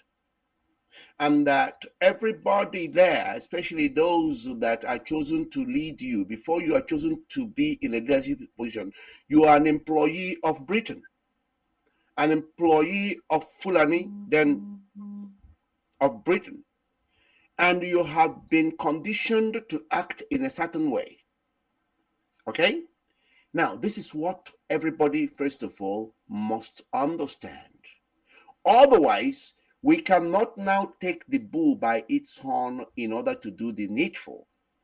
Now, we need to capture once. I was saying to the new High Commissioner and the British government what they're going to do. I was then going to come to say to the people what they must do. Because you see, if the people fail to do what they must do, we can't get this High Commissioner and pretend to do what they must do. That's right. And that is why I'm asking particularly our Yoruba brothers and sisters not to ever think that the choosing of Tinubu is for their interest. No, they are calling you again to make you believe. Okay, they are using Tinubu to align you with the Fulani just for a period so they can secure what they are looking for. Trust me, mark it anywhere. Tinubu will be knocked out very quick. I'm giving him not more than 2 years. Mark it and say, I said it. If we make the mistake of not doing what we must do now, not later, Tinubu, I am giving only 2 years before you see Shetima emerge. Don't tell me how Tinubu is going to go, because it will either be natural process or man-induced process. Mark it that I said it. So don't be fooled, because they are only looking to get you to merge with Fulani again. Because we keep saying, how many times you see a Lauren under Fulani command?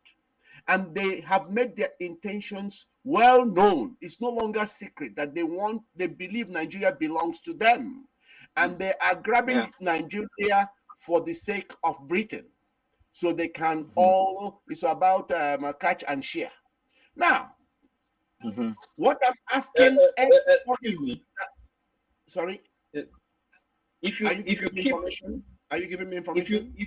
If you keep mentioning Tinubu, then we are going to descend to a situation where you would mention Tinubu and I would mention names, and we will come to a point where we'll have a serious amount of discord, because then we'll start going into the antecedents of Nigeria.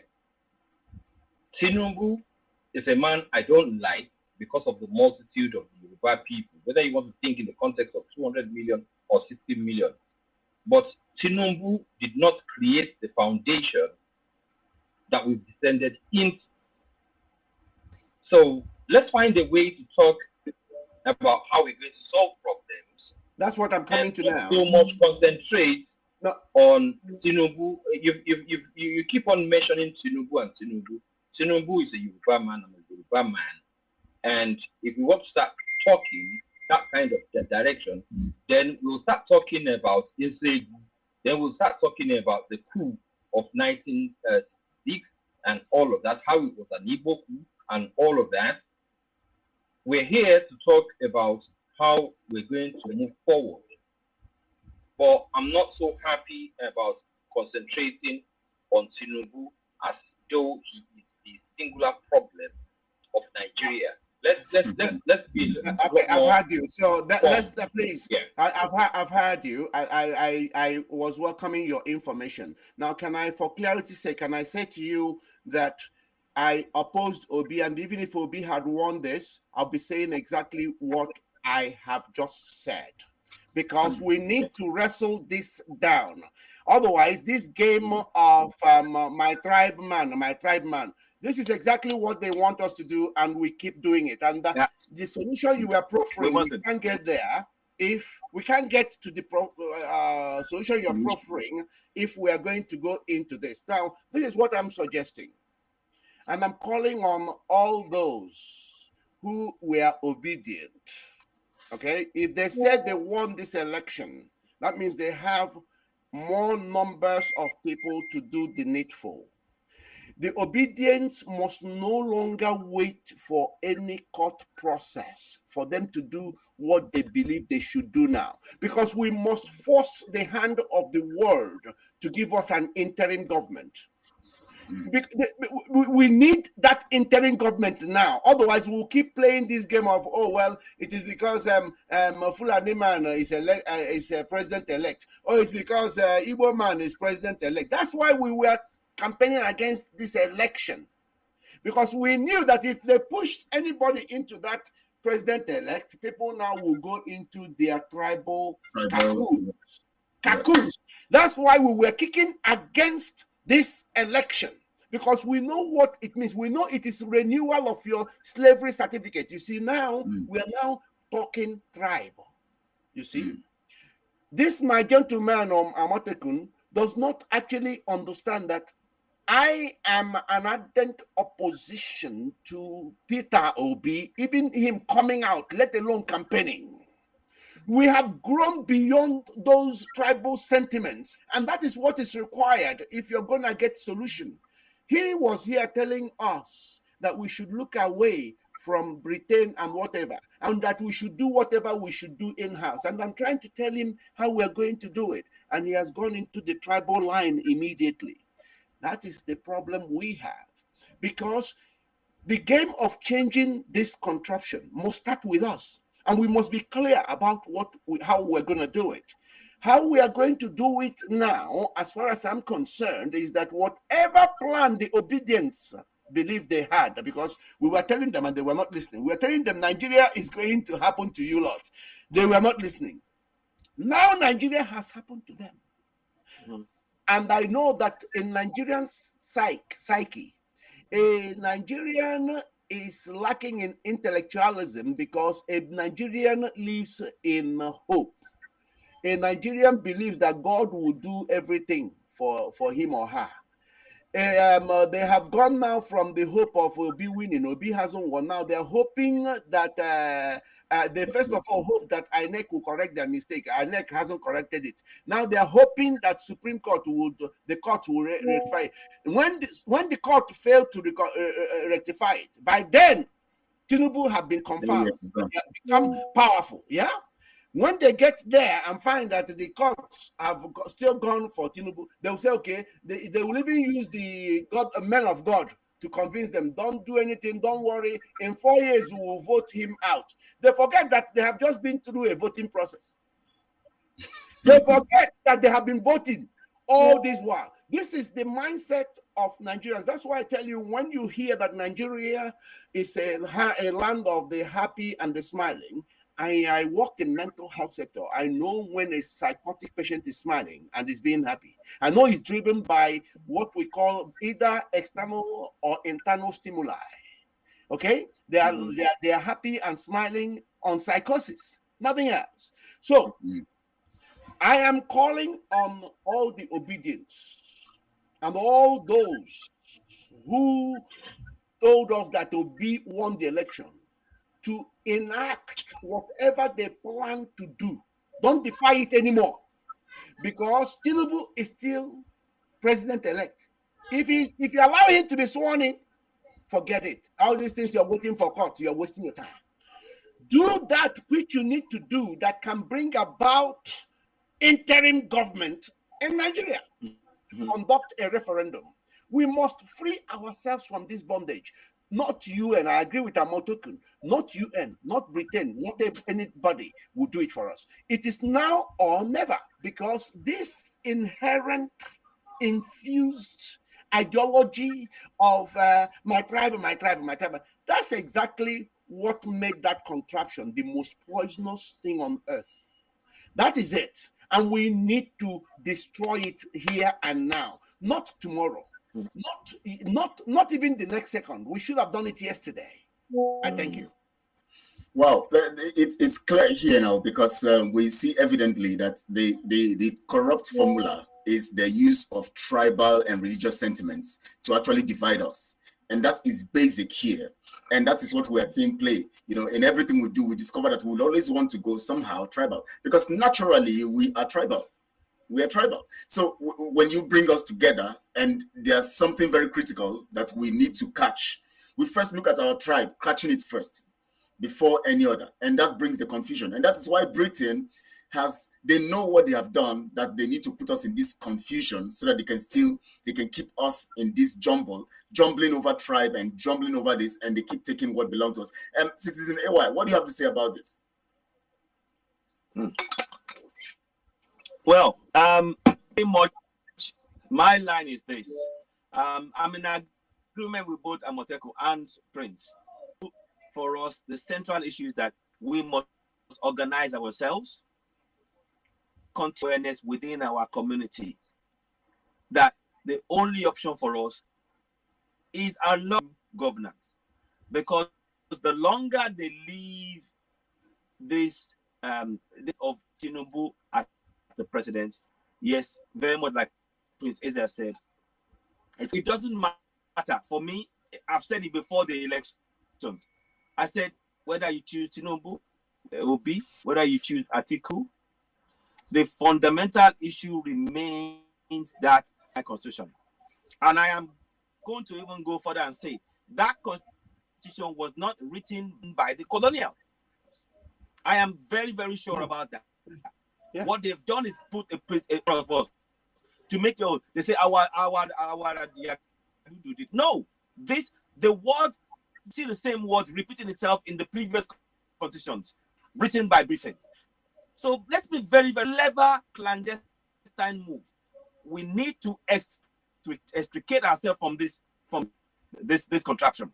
But the key thing we need to do now, for as long as we can now, is no longer among ourselves anymore now. It has to be within our communities on ground. They are where we keep talking about the knowledge that we are aware that the constitution is a construct, is a fraud. We have the evidence, but our people do not have that to translate those constitutions into Yoruba, into the work of showing the people the fraud. Just as I did that with the Yoruba language, the promulgation decree. It said in it that the constitution was written by the in my language. Now, if people understand that alone, they'll go, what? So the military wrote this and they put it, they will start joining the struggle. That is what we need to do. Right now, the people do not, yes, that constitution has been imposed on us, not translated in our language. No idea what they're being governed by. We need the people in this struggle. We can talk about going for interim government, but if the people are not awake in this struggle to join, we can't get very far. And that is the real fundamental issue.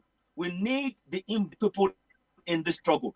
That is the most important piece of join us, both Igbos, Yorubas, Middle Belt, and translate it in their local language. So it was written, and how it was written. Believe you me, I can't hear EY anymore. The game will be up. Can you hear me? Yes, go on. I can hear you.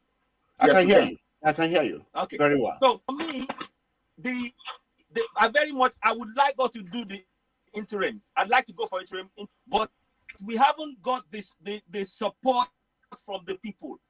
The best way we can do it, let's all organize ourselves, translate that fraudulent constitution, not because we want our people to know the lie within it in their local languages. Once they know it and they will join us in the struggle, and that will be game up. I firmly believe that. Well, please, okay, before you introduce Pastor Emeka, I know he's there waiting to come in. I just wanted to say to everybody, can you see why Katrina Lang was telling people, go and vote, your vote will count? Because they just want you to get there. Yeah. They want you to get there because they know once you have a president-elect, Nigerians will trigger with these tribal sentiments. Can you? The game is so clear. Go and vote, your vote will count. It is embarrassing. And it has actually affected everything. You discover that now the people are now, okay, it's my tribe person that is there. Let's just let's see how it goes. Now you see, I can't hear you guys anymore. That's the corruption, the formula we're looking at here now. Okay, go out and Amoteku should go out. Okay, okay, it seems he's not hearing us. You see, okay. Okay. Now, Pastor Emeka, you're welcome to the program. We appreciate you. Now, I want to give a kind of perspective first before you come into this. Now, Britain sits out there. Britain organizes a corrupt system using the Fulani. Fulani selects from all tribes, bring them together. They become tribeless. They become political. They are politicians. They give themselves the name politicians. Whether you are Yoruba, Igbo, or whatever, you are politicians. But now they exude. They now present. They know the formula very well. They know the corrupt formula. They know that it is religion. They know it's tribe. They now sell it out. Now we can see it clearly because that NSAS program at Lekki, I was there. Now, we can use Lekki as a very clear case study. And one second. Okay, please. Out and come back in. No, he's here. I'm on Tekun. He's here. Okay, he can't hear us. He's done it. Okay, he can't hear us. Yes. Go ahead. Now, Lekki, that's NSAS, especially Lekki program is evident here. It's a case study. Now, when everybody was together, everybody was doing everything together. Remember, the Yorubas, the Igbos, everybody was there. It was going very well. As soon as the politicians came in and introduced the tribal thing, especially when they organized the confusion by killing some people, the Yoruba started. They want to destroy our land. They have come to this. Now that sentiment showed that this is actually the corrupt formula they have used in destabilizing us always. So during the NSAS, we were doing fine. Suddenly, the corruption was introduced. The formula was introduced and it went bad. Pastor Emeka, what do you have to say about this corrupt formulation that has caused this acrimony, antagonism, and grave danger to the lives of humanity, especially in Africa? Thank you so much. 3 things are outstanding. 1, name. Number 2, religion. And number 3, brain damage. Now, the name given to Nigeria is the British arrangement to control Nigeria. You know, biblically speaking, the Bible, in Israel, in the Old Testament, when a child is born, they take him to the eldest person in the family. He looks at the child and gives that child a name. Whatever name he gives to that child reflects the nature of that child. It's not prophesying. It's operating in the spirit of the patriarch. You know, in those days, old men don't tell lies. Whatever they tell, that is what it is. But these days, old men tell lies, including those of us who are 63. We're all telling lies. So many of us now. Fake people. So when he the name reflects I doff my heart. The name reflects the nature of that child. He said his name shall be called Jesus, Savior. He came to save the world. His name shall be called Judah. God shall be praised. From the tribe of Judah, God is praised. His name shall be called Peter. Simon means rock, reed shaken by the wind. Peter means rock. So his name shall be called Paul. From Saul, destroyer, to Paul, builder. So, Britain, you see, when God created all animals, he told Adam to name them as they passed in front of him. Whatever Adam named, Adam controlled. So when Britain called that Niger area, they controlled it. They have named it, and that is how they remain. Just like a dog. You call a dog a name, you control the dog. Because you are the owner, he knows you. Now, when the British have done it, the Muslims came with religion.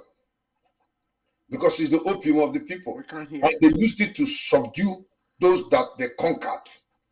And then enforced it in them. So religiously, the Fulanis can hold sway in Nigeria, holding their people and others, emphasizing their religion. If you don't buy it, you're in trouble. Then downstairs, the politicians started damaging our brains. We've been put through a series of problems and conditions that has made us to stop thinking. Nigerians are merely existing. They have stopped thinking. Nigeria is the only country where things can go wrong and they keep hoping that things will change. That hope is not faith. It is the fear to face the challenges so as to change your situation. They don't have the balls. So it will take a long time of educating and re-educating and, trying to bring awareness to change the mindset of Nigeria. And that cannot work under the contraption of Nigeria because they're being elsewhere by the British as name, by the Fulanis by religion, by the politicians by brain damage, and circumstances that has made us to hope, which hope is fear to face the unknown. So that can only work where people are given a right to give names for themselves. If Nigerians decide, say, okay, we want to vote and see whether we'll be in Nigeria or not, and they collectively say, okay, we are Nigerians, then they have voted, decided a name for themselves, we check their own course, and Britain should not supervise that thing. They shouldn't be there. Whatever name they choose to give to themselves now, it will be homogeneous to them, it will be in sync with their spirit, it will be compatible with their idiosyncrasy. And then they begin to move. You know that they have a formula, they have a nation, they have a name, and they're moving towards that direction, like you have in other nations. You follow. Ghana changed from Gold Coast to Ghana to get something. Rwanda also came out. Answer Rwanda. They have a particular direction. So if you think that things will work out for Nigeria, you are still dreaming. You must allow people to make their decision. If the people collectively say, okay, we want to have a referendum, but we'll still answer Nigeria, it is entirely their decision. This time, there's a spirit of unity and oneness, which they will decide and say, this is the chart to follow. This will be a policy. This will be a constitution. It will accommodate everything that has to do with us and work towards seeing it succeeding. But where it is superimposed on them, and you think somehow along the line, this problem of hope. A lot of time, Prince keep saying this thing. I've heard him say this thing several times, that Nigerians keep hoping. They hoped that Obi will come and turn things around. Obi failed. They were telling them. They now hope that the court will come and turn things around. Yes, they hoped on INEC. They hoped on INEC, and INEC failed them. They are also hoping in the court. The court will fail them. So it's a problem. After that, they will hope for 4 years. They will. Yes. They vote him out. Yes, you have to think outside the box and decide as a people collectively to make a decision. When they had the NSAS problem, I think I overheard you just before I came in, before you brought me in. The NSAS people were working as a team until certain elements introduced certain things. They had it that caused division. Do you understand? But if, let us say, that Yorubas as a nation were together protesting something that was wrong in their nation in governance, you cannot come and inject anything, because if it is Muslims, they have them there. If they're Christian, they have them there. If it is religion or tribe, they are all of the same people. They are looking for one thing. Just like you had what happened in Arab Spring. People collectively spoke against something, and it was effective to the extent that it went. But when you have divergent people from different backgrounds who don't synchronize or don't understand each other, for example, look, Citizen AY could be a friend, one-on-one, but looking at it objectively, his tradition is different from mine, entirely different. The food he cooks is different from mine, the way he eats, the way he dresses, the way he thinks. These are his beliefs are entirely different. And that's the beauty of humanity. That's the beauty. On the basis of relating with him one-on-one, I could accommodate that and we work. But if you call me now and say, that you just bring us together, that we must work together, you fail to take into cognizance that there are differences. You have to respect his space, respect my space. If I'm going to come together with Citizen AY as two nations, as one, we have to agree. And you can't even force siblings to work together. You can't do that. Siblings alone. So we have to agree collectively and say, okay, this is what we want. Because when India existed, they could not function effectively with Pakistan and Bangladesh. Then they had to scatter. It was not possible. Even though they were basically one nation, but the Pakistan is basically predominantly Muslims. Those from Bangladesh came out. They realized they couldn't, even in Ethiopia, Eritrea and Somaliland could not work. There was need for this separation, for people to identify with themselves and then see, even if there will be need for cooperation tomorrow, it could be at the diplomatic level, or if they decide to collectively come together as a nation, it will be on agreement. The Union Socialist Soviet Republics could not stand. When there was that problem, when Mikhail Gorbachev came of reconstruction and whatever, most of the Soviet republics broke away when things couldn't work out, and they formed different republics. Do you understand me? So you should allow people to determine for themselves. If you believe in democracy, if you believe in human beings, that they have brains that they are not animals that you go and get in a place like a zoo. You confine lions should stay here, goat will stay here, horses will stay here. They are all confined in a place which you have put them. They are free to roam about, but they cannot go beyond the wall. They are under your control. No, human beings should be free to express themselves and make their own decision. That is where we stand. So I heard I was talking about referendum. I give my thumb for that.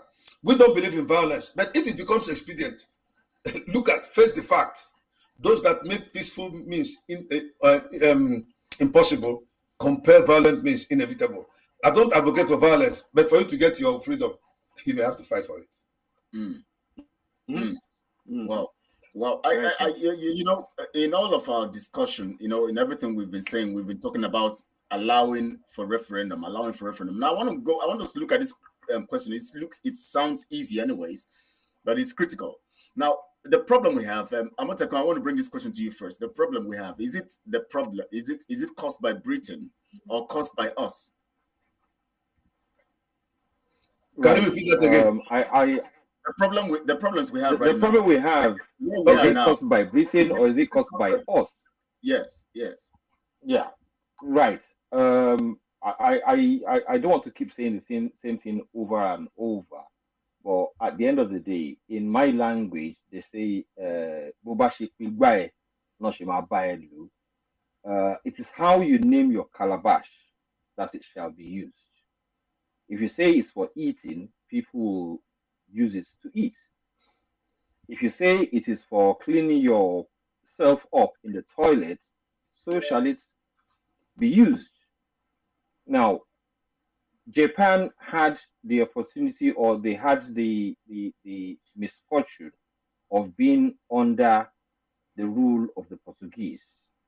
They had the situation where Marco Polo could have come into Japan and exposed their culture and brought in Christianity and all. They refused. Japan today is a free nation. Same thing with China. They are deciding their own destiny. Why didn't we, Africans, especially around the West Coast, why didn't we have the evolution that actually supported us to actually secure or conserve our own territory, our own social ideology, political ideology? We didn't do that.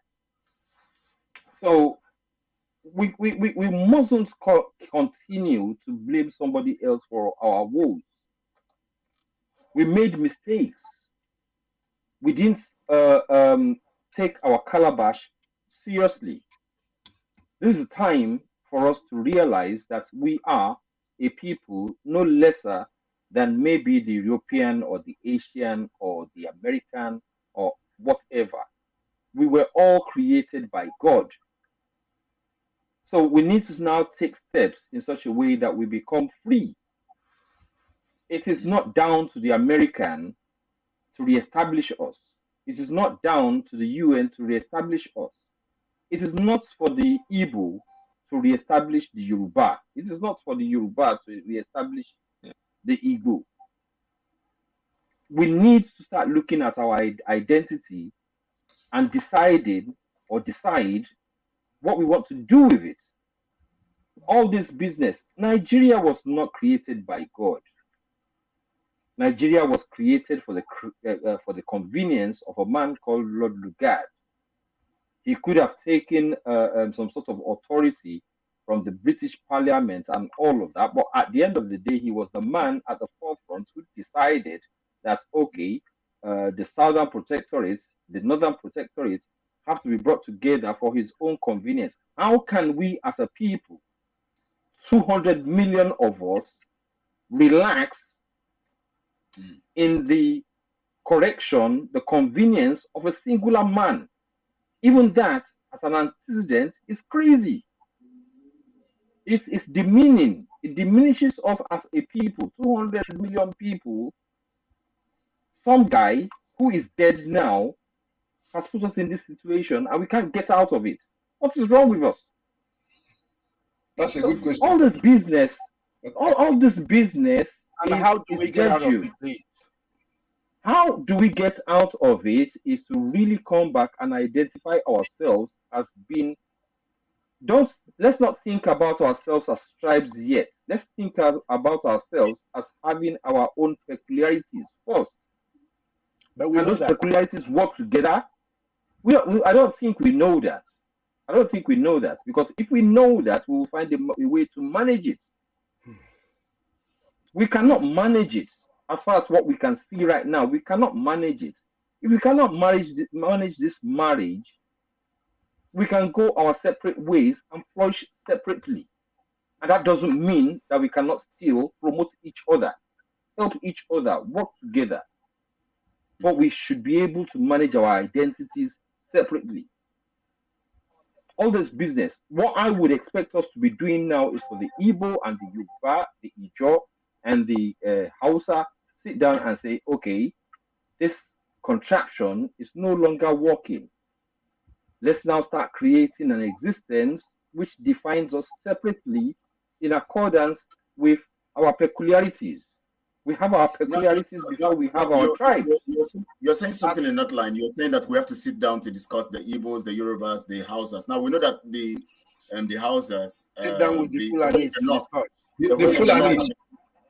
With the Fulanis. Okay, with the Fulanis. Yes, because our peculiarities have given them the power.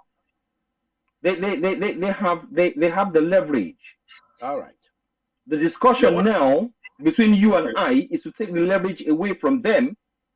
So now we can come to the table. As long as they have the leverage, you don't want to come to the table. Why should they? Do you know how many times we have discussed issues relating to this contraption with the Fulanis? Do you know? Discussion and resolution are two different things. You can discuss all you want. If you don't have a resolution, your discussion means nothing. You go from discussion before you get to resolution, isn't it? Yeah, exactly. So if you all can the manage discussion, how do you get to resolution?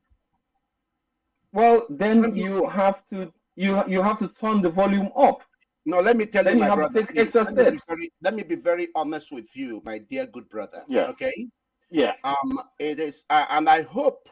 There is no ounce of tribe in me. Okay, I advocate for humanity, so I don't have time for tribal ideologies, and I don't care who it is today that had been made president-elect. I'll be saying the same thing as I'm saying to you right now. The only solution we have. I'm sorry, the cap you're wearing, the way you are dressed is telling me something. It says that you are Igbo. It tells me you are Igbo first. It tells me you are Igbo first. I acknowledge that. I acknowledge that. Definitely. It tells me you are Igbo first. I acknowledge that. I thank you very much.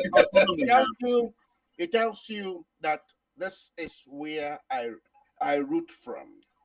But I also want you to know that I am number one critic of those that are used in Igbo land to subdue the people of Yoruba land, to subdue Igbo, subdue Yoruba. You're not a one-man army. I am coming. It's not about being a one-man army. You first of all identify and define yourself before you start talking about anything else. So I'm trying to define myself, and I hope I'm permitted to do so.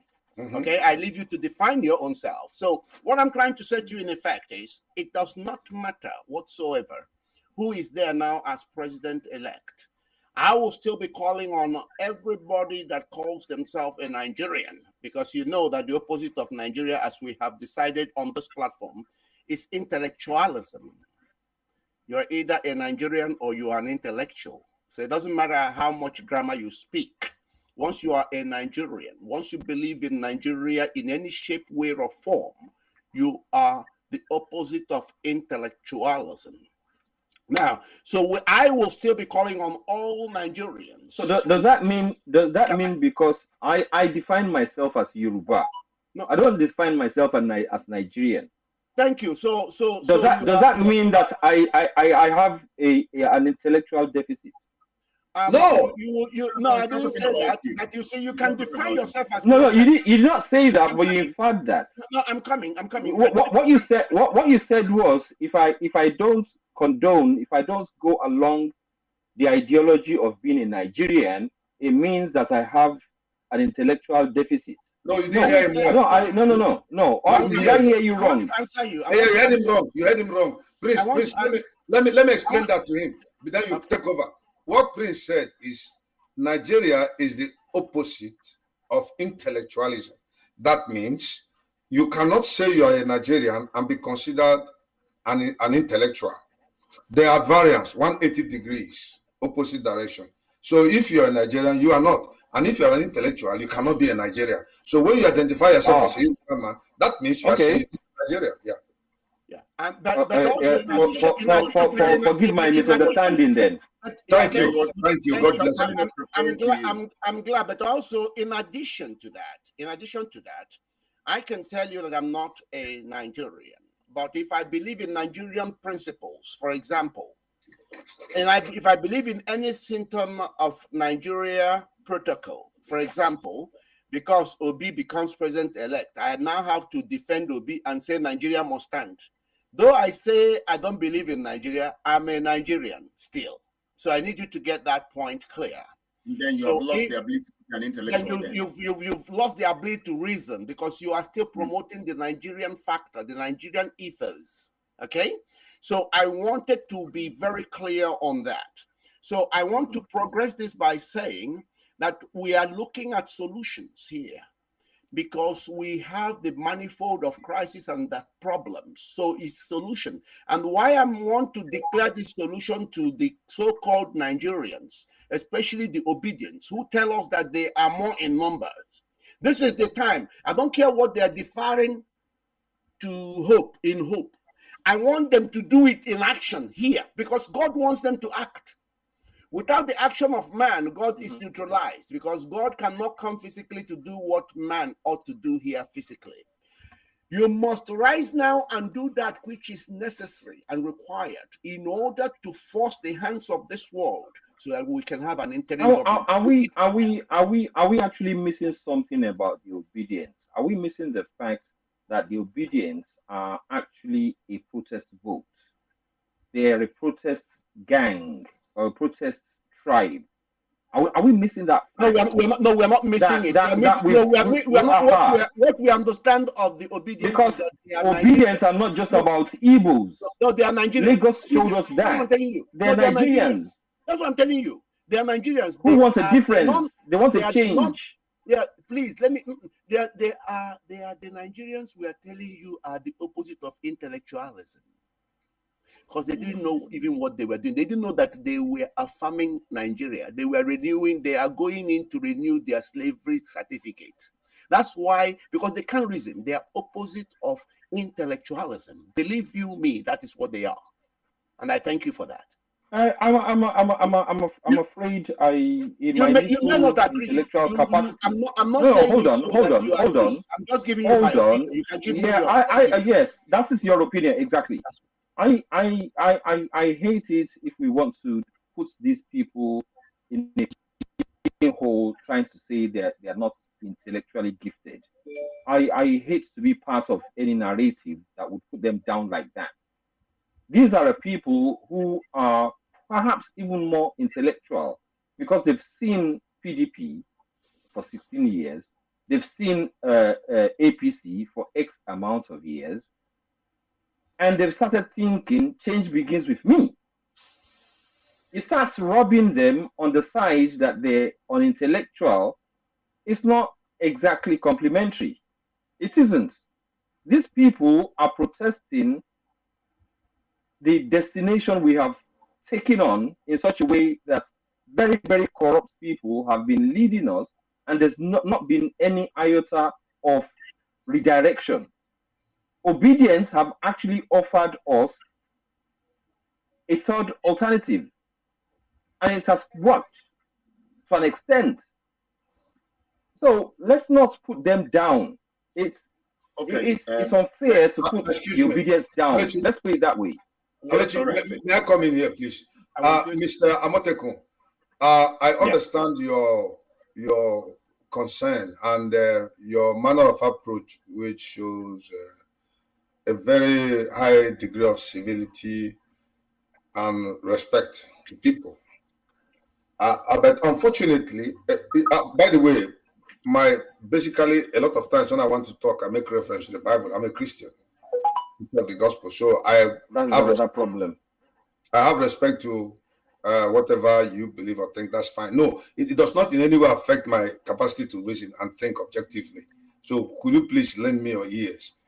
Thank you, sir. So unfortunately, you were trying to profile a solution to the whole problem, and from the way you were coming, sincerely from your mind, if it can be applied, then there's a possibility. But unfortunately, there is no application there, because the people you are talking about are sold onto an idea that it will be, if not impossible, very difficult to turn their minds around. No, not in the next 50 years. Now, when you talk about somebody making reference to a people as not being intelligent, the intellectual they're being referred to here is not as per academics. The intellectual here is as per common sense, which Nigerians don't have. And we're just being polite of not calling Nigerians foolish. But because I am a Christian, I make reference to the Bible, where even the God of heaven himself looked at a nation and called them foolish. It was not a kind of insult or abuse. It was a proper analysis of the situation and a proper definition of whom they are. Like the book of Isaiah, chapter 1, verse 4 says, sinful nation, a people laden with iniquity, a seed of evildoers, children that are corrupters. They have forsaken their Lord. They have provoked the Holy One of Israel unto anger. Then he says, why should you be stricken anymore? You will revolt more and more. The whole head is sick and the whole heart faint. From the sole of the foot even unto the head, there is no soundness in it, but wounds and bruises and putrefying sores. They have not been closed, neither bound up nor mollified with ointment. Your country is desolate. Your cities are burned down with fire. Your land strangers devour it in your presence, and it is desolate as overthrown by strangers. Now, this is a narrative from, based on the fact that I'm a Christian, the Creator, talking to a people he identified as his own. And in this respect, these people were given laws by this same God, and according to that law, he gave them superiority of knowledge above other nations who had no contact with him, because this God established contact with these people, not by their own demand or volition. It was based on his own decision as God, prerogative as God. Now, these people, he gave them a law and said, this gives you a leverage above others. Now, in the process of carrying out his law, they began to disobey. And then he now says that they are sick from their head to their feet. There's no soundness. Now, when we say that Nigerians are not intellectual, we don't mean that they are not educated. But look at a simple example I give. Look at the Igbo man, for example. The best an Igbo man can achieve after getting a PhD in university is to go and serve a Fulani man who might be far, far lower than him academically. Why? Because he doesn't even know his right. Thank you. Thank you. You just said something very important today. You've actually made a juxtapose between the Igbo man who has a PhD, but then when you want to win my soul, win my heart, win my vote, you then embark on a story that came out of the Bible, not a story that came out of the Quran. I think it is an ignorant kind of arrogance that makes us believe that when we talk in the context of 200 million people, we refer to religion.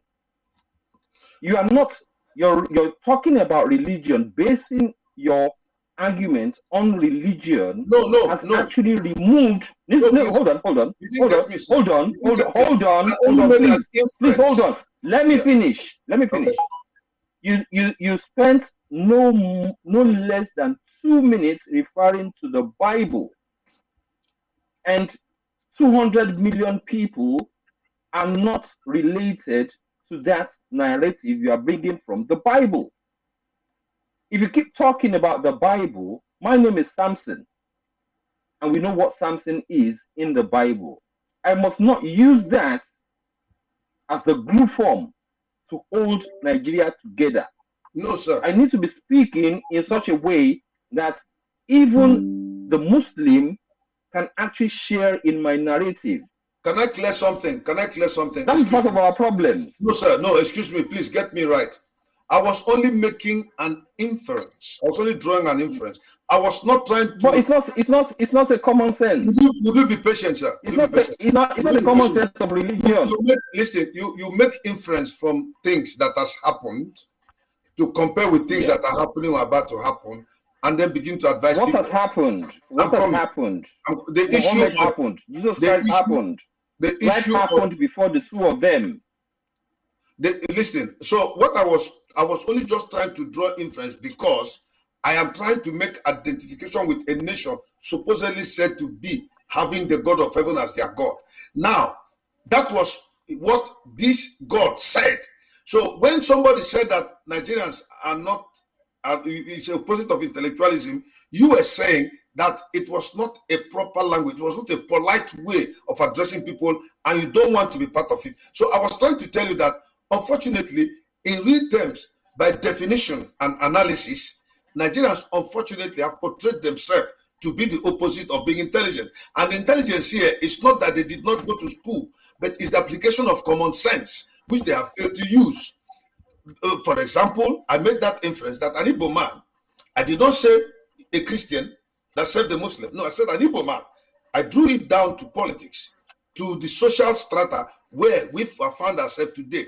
That an Igbo man which I've known, it could be a Muslim, it could be a Christian, it could be a free thinker, it could be an atheist, it could be a Hindu, it doesn't mean anything. The Igbo man, at the very best of his academic excellence, having a professorial chair, will find it joy and a pleasure to go and serve a man, a Fulani man, who is far less educated than himself, because the Igbo man does not really know his value. Something has gone wrong somewhere. It happened to Sibanjo? The same thing. Okay, Ewa, thank you. Ewa, please. May I say something here?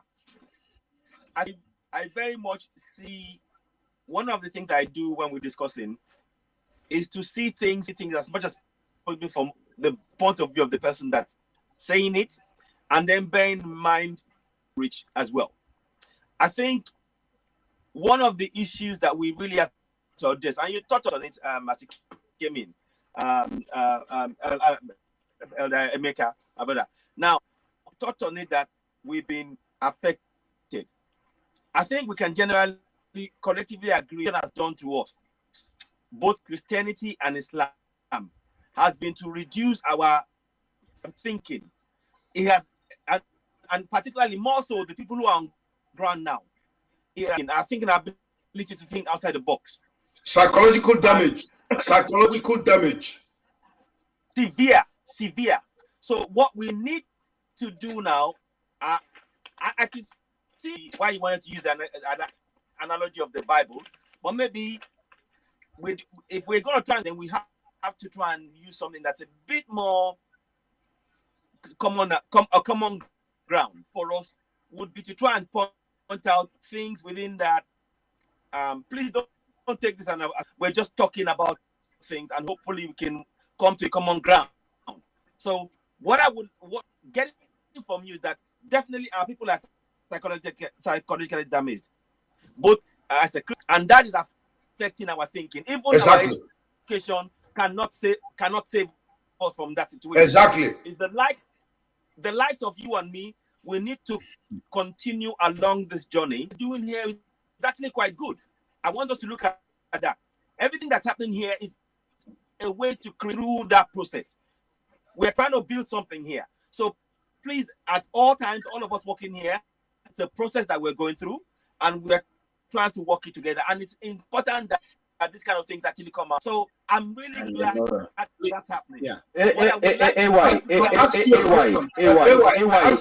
You've known me for a while.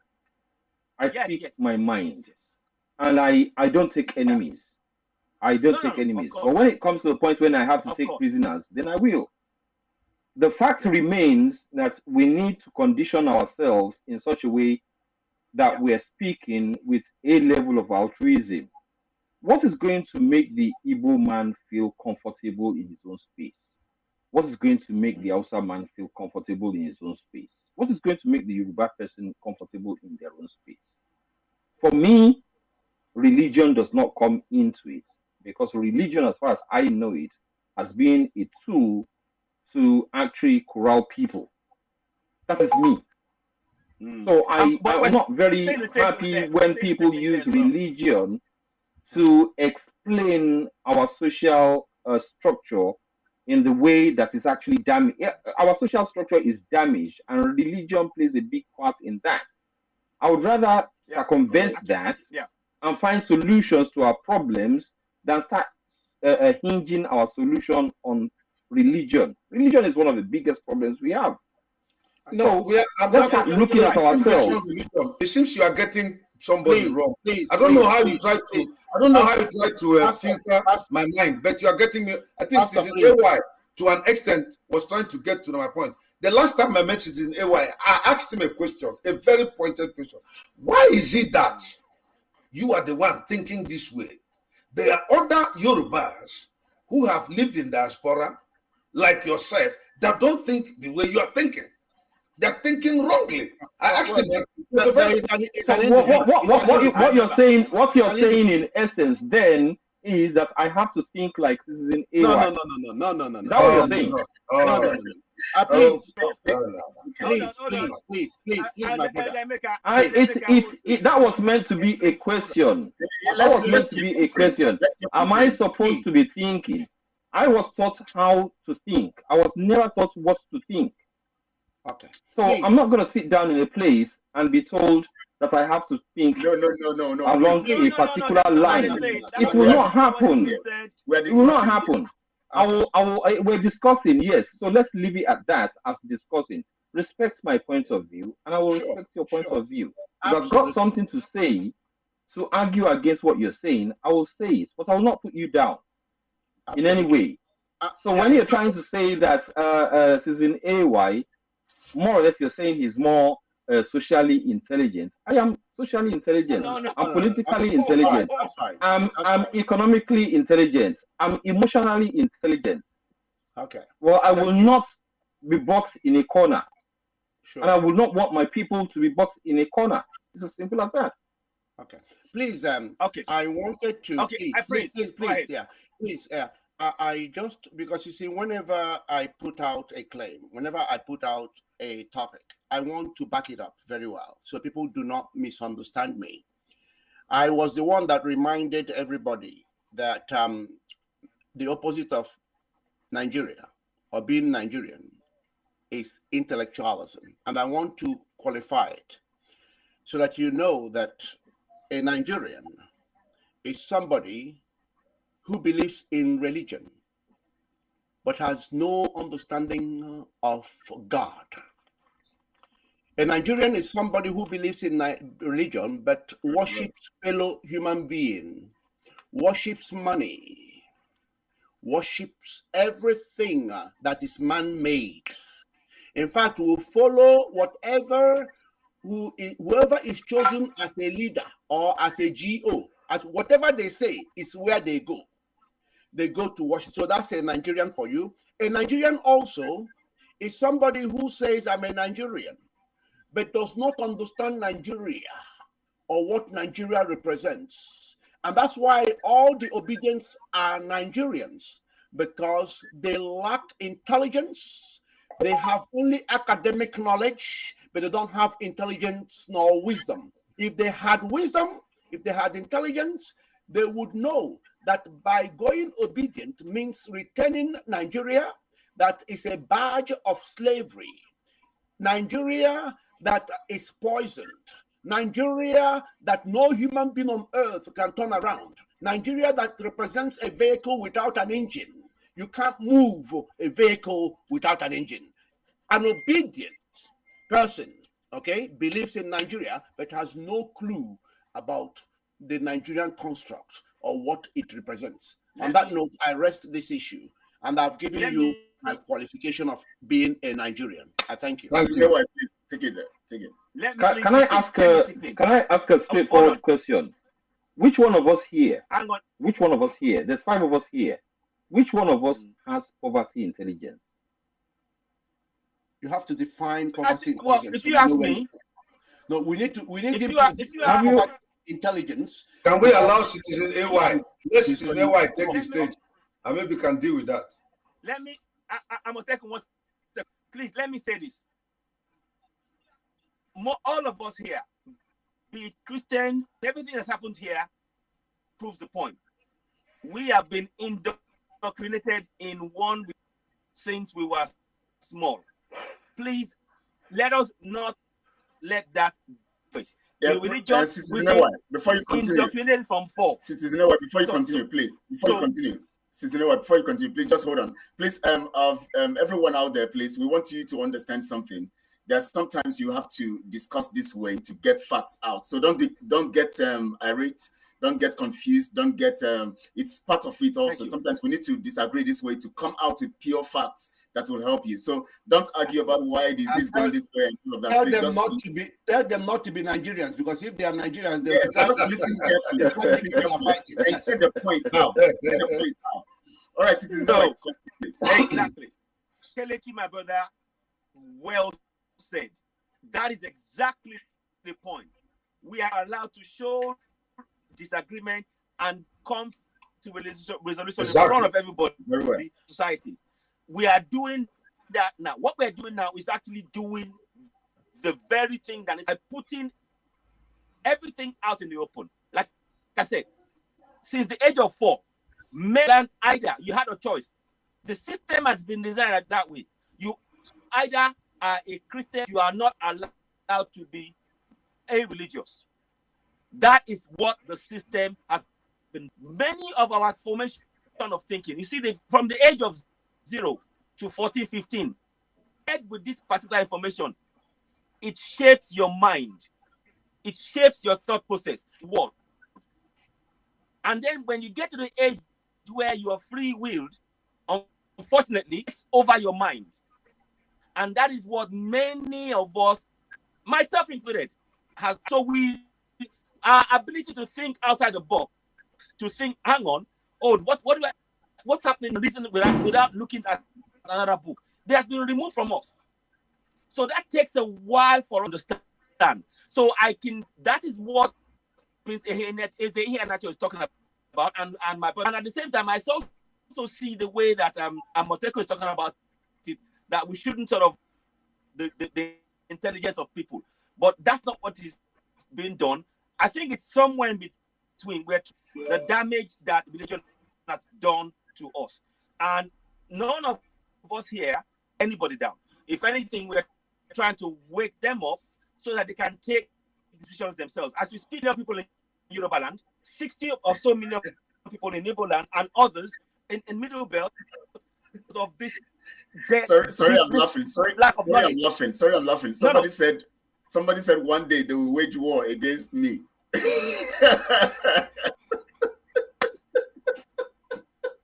So what I'm saying is this: it is very, very important that all of us process. The goal obviously is for us to make sure that our people, they know constitution, because the biggest problem that we face remains that constitution.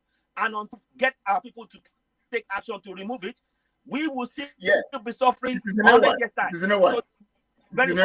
Please, before you continue, I think we need to get it also that the reason why we said that the opposite of Nigeria means, to be intellectual, is this also, that if you are intellectual, you always think about coming out of the problem and not plunging yourself further into the problem.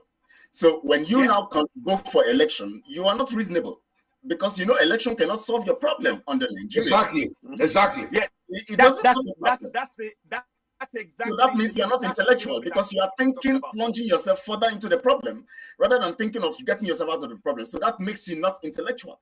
So that's why we said opposite of Nigeria, because as a Nigerian, you'll always think of election. Oh, the next 4 years. Yeah, because they say they are Nigerian, but they don't understand Nigerian system. Yes. That brings me to another question, if you guys will indulge me. All right. Prince went on earlier on talking about interim government. I mean, I would like him to kind of like, speak on that and enlighten us what he means by interim government. What advantage does he have in kind of like reconstructing our social structure as it is? Because when you say interim government, you're still calling on the malevolent elites of Nigeria to take over. What do you mean by interim government? What is the advantage there? What does that say? What does that give us? Thank you for that question. It's very, and that is an honest question. I love it. Yeah. No, I love it. Thank you so much for that question. And I want to say to the panel here and our audience that I'm so pleased that this question has been asked. We need all the obedience to do whatever it takes so that we can get that interim government. They are so remit. They are so terms of reference. Will and must be to enable and conduct a referendum. That is their only job. They're not there to do anything else. So that people, for the first time in the history of this contraption, can decide for themselves whether they want to be called Nigerians and operate in this system or they want to do something different. People are entitled to make that decision because they are created on this earth with autonomy, with independent, free thinking ability, and with choice and freedom. So it's not the interim government you're asking for. What you're asking for is a referendum. Is that what you're saying? An interim government needs to do it because any government you put there that is not interim will just go ahead and do their madness and then wait for another election to be re-elected. We're tired of. Well, asking for an interim government is not exactly explicit in saying that we should have a referendum. It's not explicit. This is the reason. Asking for an interim government is not explicit in asking for a referendum. Perhaps we should go and ask for a referendum instead of asking for an interim government. We know we can get it. And an interim government under any. We know we can get it under anything that is constructed under the umbrella of Nigerian entity. We know we can't. We know we know what is in there. We know what's in there. So, yeah, Pastor Livingston, you're on mute. You're muted. In other way, please, what you are telling him directly is this: if you ask APC to conduct another election, they will skew it in their favor. If you ask PDP to conduct another election, they skew it in their favor. If you ask LP to conduct another, they skew it in their favor. Even if you ask the British people to come and contest election, they speak before of those that they are favored. So an interim government serves as a transition of people that are honest. Their main business is to come and conduct a free and fair election. They are not stakeholders in anything, in whatever government that's coming after that. That is what you are saying invariably. Simple.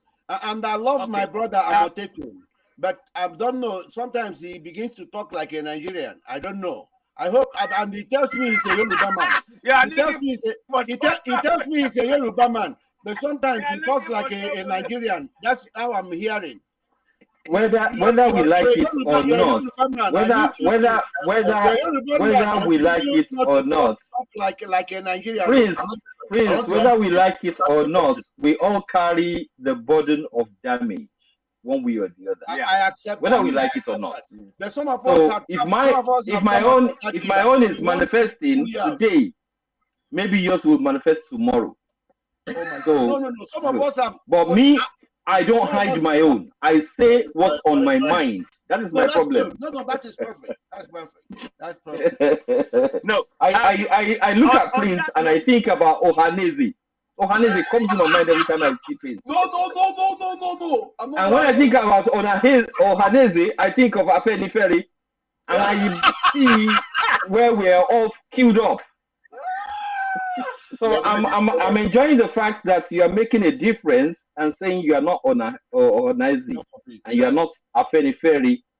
So we're all looking for solutions. We're not enemies here. No. We may sound like it, but we're not. At the end of the day, if we can find a solution here tonight, it will benefit Nigerians. Maybe it won't benefit Nigeria, but it will benefit Nigerians.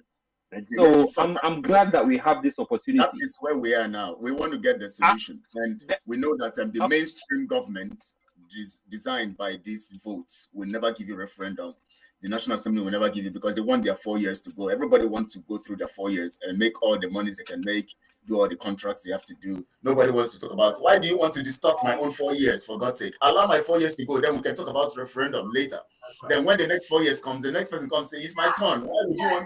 Why do you want to destroy my own 4 years? And then it continues until we get into the hands of Fulanis forever. Now, so let's look at the solutions now. Citizen Ewa, you wanted to say something, so please take it up from there. Yeah.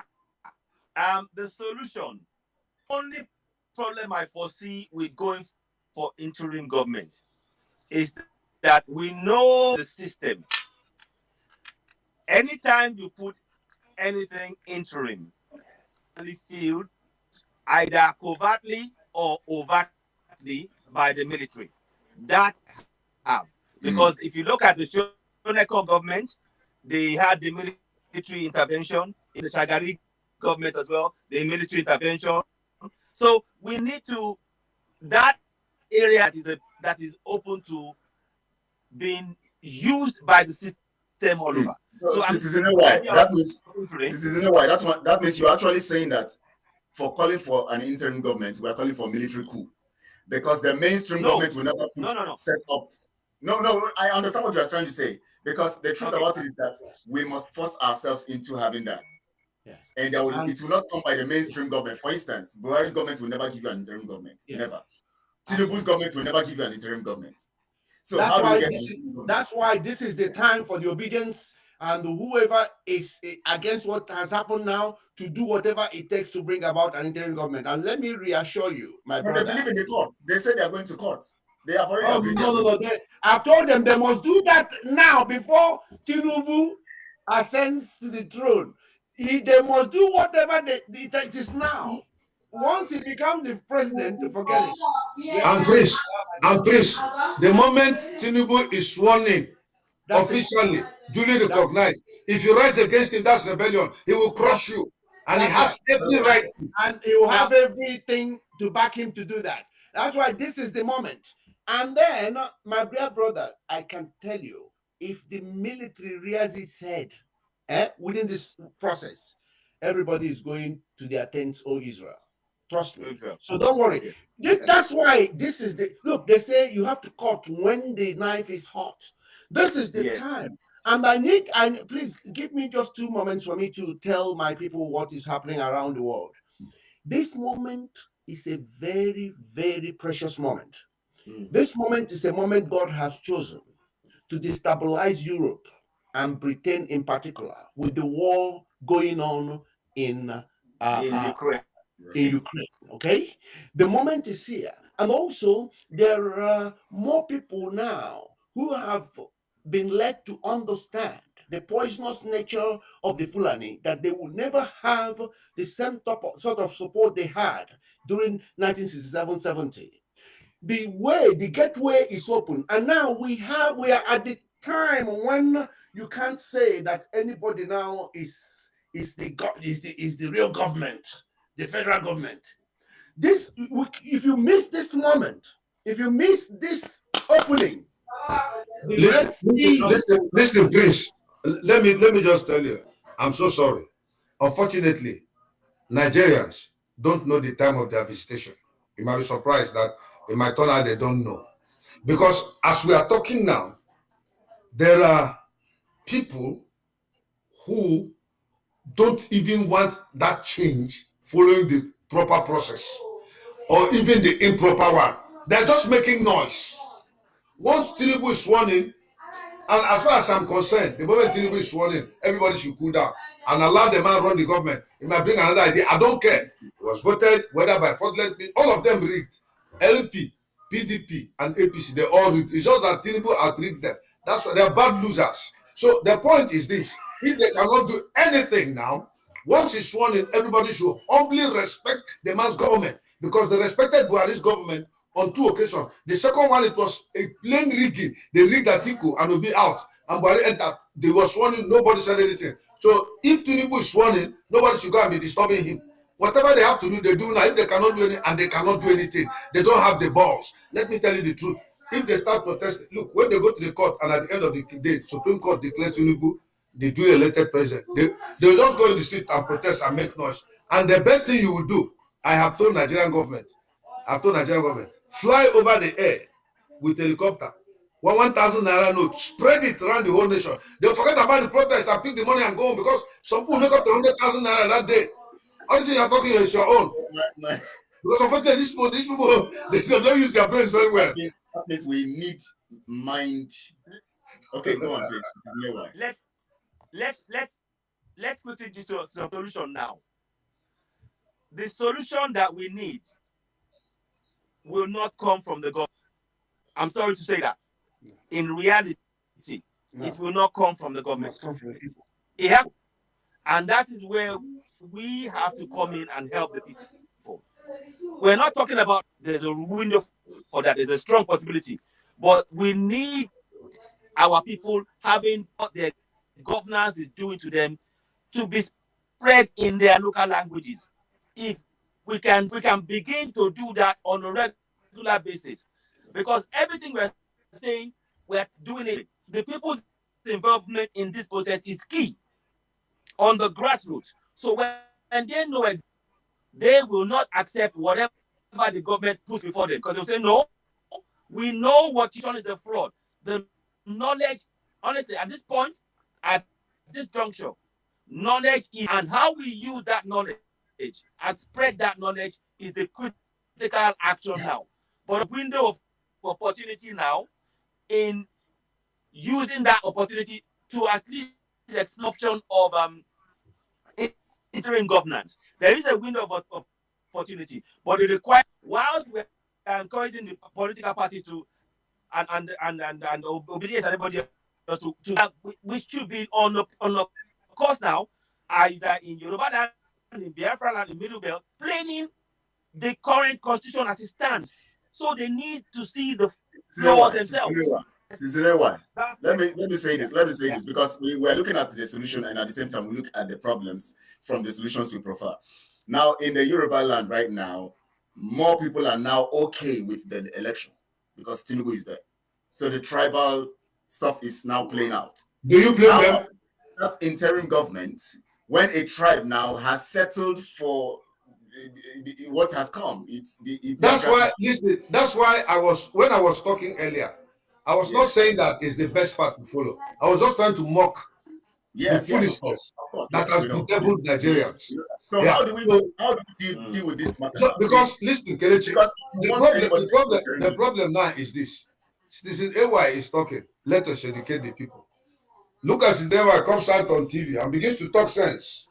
And while he's talking, people are sent money, 50,000. They say this man should get out. What is he talking? What is the value of all his grammar in Naira? What is the value of your grammar? And I don't have any money. They are giving me 50,000. At least I just paid my son's school fees. I paid my house rent. I put from leave it, let them rule. Next 4 years we are going to vote. Just cool down. God is in control. Let's believe God that this man will do a good job. That's just the point. So the people that cannot and the pastors, we tell them God is in control. Oh, now we pastors, now our own bad pastors. Now they tell them, don't worry. I pray. You know how wicked we can be sometimes. Well, it doesn't affect us directly because at the end of the day, anyway, make sure you send your offering to me and Prince and Kelechi with Moteko. People should make sure it's $2,000. I need it so that I will pray for you. That's how it has always been. You can't call people and tell them the truth. You can't tell people the truth. Say, look at what you should do. This is wrong. But as long as the thing that happened, they did not rape the pastor's daughter or his wife. They did not rape the wife of the politician or his daughter. They did not rape the wife of the local government chairman or the Igbo or the Oba or his daughter. You people should hold it. And then they give them the money to come and distribute to the masses. They give them one bag of 2 billion. And at the end of the day, they succeed in distributing 200 million to the masses. They'll be grateful. He keeps the other one. Are you following me? So there is a very big damage to our psyche as a people. There's a big, look, the trauma Nigerians have gone through over the years has eroded them of all sense of judgment. So they look at something, they just look at, they get past over it, even while suffering and smiling, according to Fela Nicola Pokuti. They are suffering and they're smiling. They just look at the life that there's nothing else they can do. They have been trying several times. Look at what is happening. So let life keep going on. One day we hope that some miracle will happen and things will change, and it will never change. Because if you don't take up the gauntlet by yourself to fight an enemy that's approaching you, he will come into your house and kill you. He will rape your wife in your very presence, take away your property, and you will serve him forever. Do you understand me? I'm not advocating violence, but if it becomes last resort, oh heaven knows, go on and fight and get your freedom. Americans fought for their freedom. This America we're enjoying here, my family, if they fought for their freedom. So any pastor that come and tell you, no, don't pray, go and mind your ministry work. The pastors that in America enjoy in America, courtesy of the price others paid, sacrifices people made. And probably those who made sacrifices were not Christians. They were not Christians. They were not born again Christians. They made sacrifices for us to come here and enjoy this nation. If your country must be fine, even if they give Yoruba today, Biafra, Middle Belt or whatever, anywhere you enter, you have to make sacrifice for your nation. Otherwise, it's not going to stand. So a replication, a Nigerianization of Biafra will not be allowed. A Nigerianization of Oduduwa should not be allowed, because Nigeria is an evil name that has put people under pressure and bondage. So anybody that is saying, well, we can still fall together as a nation, you don't really understand what Nigeria means. If you know what that name means, then you shouldn't be answering it. It should be irritating you. It should be offending you. It's not good for you to hear. They brought you together without consulting you. A man and a woman slept on the bed. In the morning, they woke up after a good night of lovemaking and they enjoyed themselves very well. That this business empire is doing fine. The man is the sole commander there. The woman came out as a journalist later on, married him. But, honey, I think we should call it Niger area. Those, colonies located within the Niger area. And they call the phrase Niger. Yes, honey, that's wonderful. Give her a kiss. And they say I gave it to Nigeria. Idiots. And they swallowed it. And killing ourselves over that romance. So when you begin to tell them, they say, no, we are not going to, we are Nigerians. We are proud Nigerians. We are a nation. We are a nation. Let me tell you something. The biggest challenge to freedom, to liberty, is when the man that is under bondage loves his master and enjoys the bondage which is operating. He will fight to defend it. Yeah. It doesn't need your freedom. And when I make reference to the Bible, I'm not being religious. I'm talking, the Bible too is a book you can make reference to, just like you make reference from the Quran. You make reference on the book of Confucius. You make reference from their book, Socrates. Now, he says that the people looked at Moses and said, we don't want to join you to whatever promised land. We're enjoying garlic and cucumber and onions in Egypt. Why don't you allow go back? It is better for us to be in Egypt under bondage than follow you this wilderness to God knows where. That's the biggest problem to liberation. When the people have been so psychologically damaged that they love their oppressors, they love their masters, and they love the stipends given to them, being in bondage. There is not, they will fight you. Look at GOs in the churches. A GO will commit things that are very, very atrocious. Yeah. God-faced wickedness, immorality, and terrible things. And their members will die in defense of that man. Even though I say the truth. They begin to lay curses on you. It's a problem. It's a very terrible psychological damage. So even if Biafra comes tomorrow, we have a program to have a reorientation of Biafrans. I mean, including me, all of us, we are all polluted. We need a reorientation of our mindset, and then an orientation of the little ones that are coming up. We need it. I agree so much entirely when everything you said, because the indoctrination, that we need to start colonizing the mind of our people, even as they're pregnant. Start talking to the kids in the pregnancy to start watching them mind enslavement, mental enslavement that we're in. And we need to do that work. But of course, what we need to do is to begin to, there are solutions. The solutions is, we have to start with our people knowing the problems they face in their language. That if everybody can do, every community, we start knowing that you have, even here's one thing I want to say. There's two things I want to mention. Section 40 of the Nigerian Constitution talks about the government of the country, through that constitution that it uses to govern the people. The sovereignty belongs to the people, from whom the government, through these powers of governance. 42A. 42C talks about the people shall be in accordance with the regulations in the constitution. Gives us those two areas that the people can be using to participate in the governance. And because right now, our people are not holding anybody to account in the system. They need to be engaged in that system to begin to hold those they elected to office, to train them from one community to the next, to begin to empower themselves. We, 6, 7, or maybe 100 of us are trying to think for 6 people. It won't work. So we need that knowledge to go into our community from that. But very important. The people need to know that the money, the buildings that are politicians, we are the ones paying for it. The money that they are paid, we are the ones paying for it. We are the ones paying them from the money of the public. And sovereignty is in every community is a sovereign. The minute we realize that, we can then use that sovereignty to know as a collective. That is one of the things we should teach our people in our local Yoruba people. On Oduduwa TV Radio, I talk about the need to understand. I translate sovereignty to Ashe, which means you have the power. And then on Ikopa, which means you participate. And I explained that programs. We need those kind of programs on ground.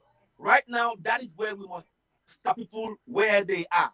If we try and bring things, already we know that it's complicated for them to talk about those things. Hopefully, we can wake them up in this process. It's a long road, but I think it's part of the solutions. Hopefully, we can hope. Hopefully. No, we can hope. Because Nnamdi Kanu has been preaching since 2014. Up to now, even within the Biafrans that believe in him, we still have this problem in our minds. I'm telling you the truth. I'm telling you the truth. They're even more confused now. In fact, certain people are even more. Didn't you read this thing, Rider? The chat people were sending. One of them was abusing Kelechi that he was going to. Somebody says Pastor Livingstone was there when they were killing after their love making. I don't know what he's saying, So even as Kelechi was talking, somebody was saying that they are going to raise a media war against him. The people who are saying this in are Igbos, whom Kelechi is fighting for. You see, the whole thing is ironical, it's paradoxical, it's confusing. Yeah, I mean, when you sit down, you begin to imagine what's wrong. Our people still, do they have grey matter upstairs? I mean, you be very careful on the words you use so that people don't see you as being very disrespectful in your verbal usage. But I see that this thing you are talking, if it's going to work, it will take time, patience. And I tell you, they will insult you and abuse you for having intentions, or maybe you are not working with the zoo government, or the British have paid you, or you have ambition. So you have to do it patiently, even if it outlives you and that generation comes in. Because it's a gradual process of indoctrinating people which will transfer knowledge from one generation to the other. Or on the other hand, These goons that take advantage of the situation to cause trouble here and there, burning down houses, it could trigger a kind of revolution where there is breakdown of law and order in the country, and then certain people might be forced, okay, let's decide to go our separate ways. So if they're following it the way I'm saying, it's a long process. You have to go and sit like Socrates and begin to teach people on a daily basis, or go to Mass Hill, where Paul went to discuss the word of God at the Europagite. You understand me, Kelechi? So either way, and it is a process. It keeps, now the kind of talking for 15 years, more than 15 years. And I tell you the truth, as I'm talking to you now, even within the IPOB autopilot, we have human beings whose mindset is entirely bereft of common understanding. When you sit and watch them talk, you saw them here, you marvel.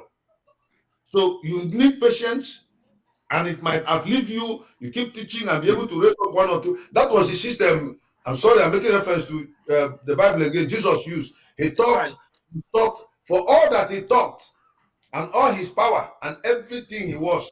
After 3.5 years of all the miracles and successes in ministry, he had only 120. That was all he could generate, and those 120 were not very rooted, because the head of all of them too at the time was faltering. The head of that 120. Do you understand what I'm saying? So it's a process that will take time to change people's mind, like Mahatma Gandhi did. It took him years to keep talking until Indians bought it. Now, the way we Black African people think, it's not the way the Indians think. Because as of when India was investing in ICT, Nigeria had enough money from oil.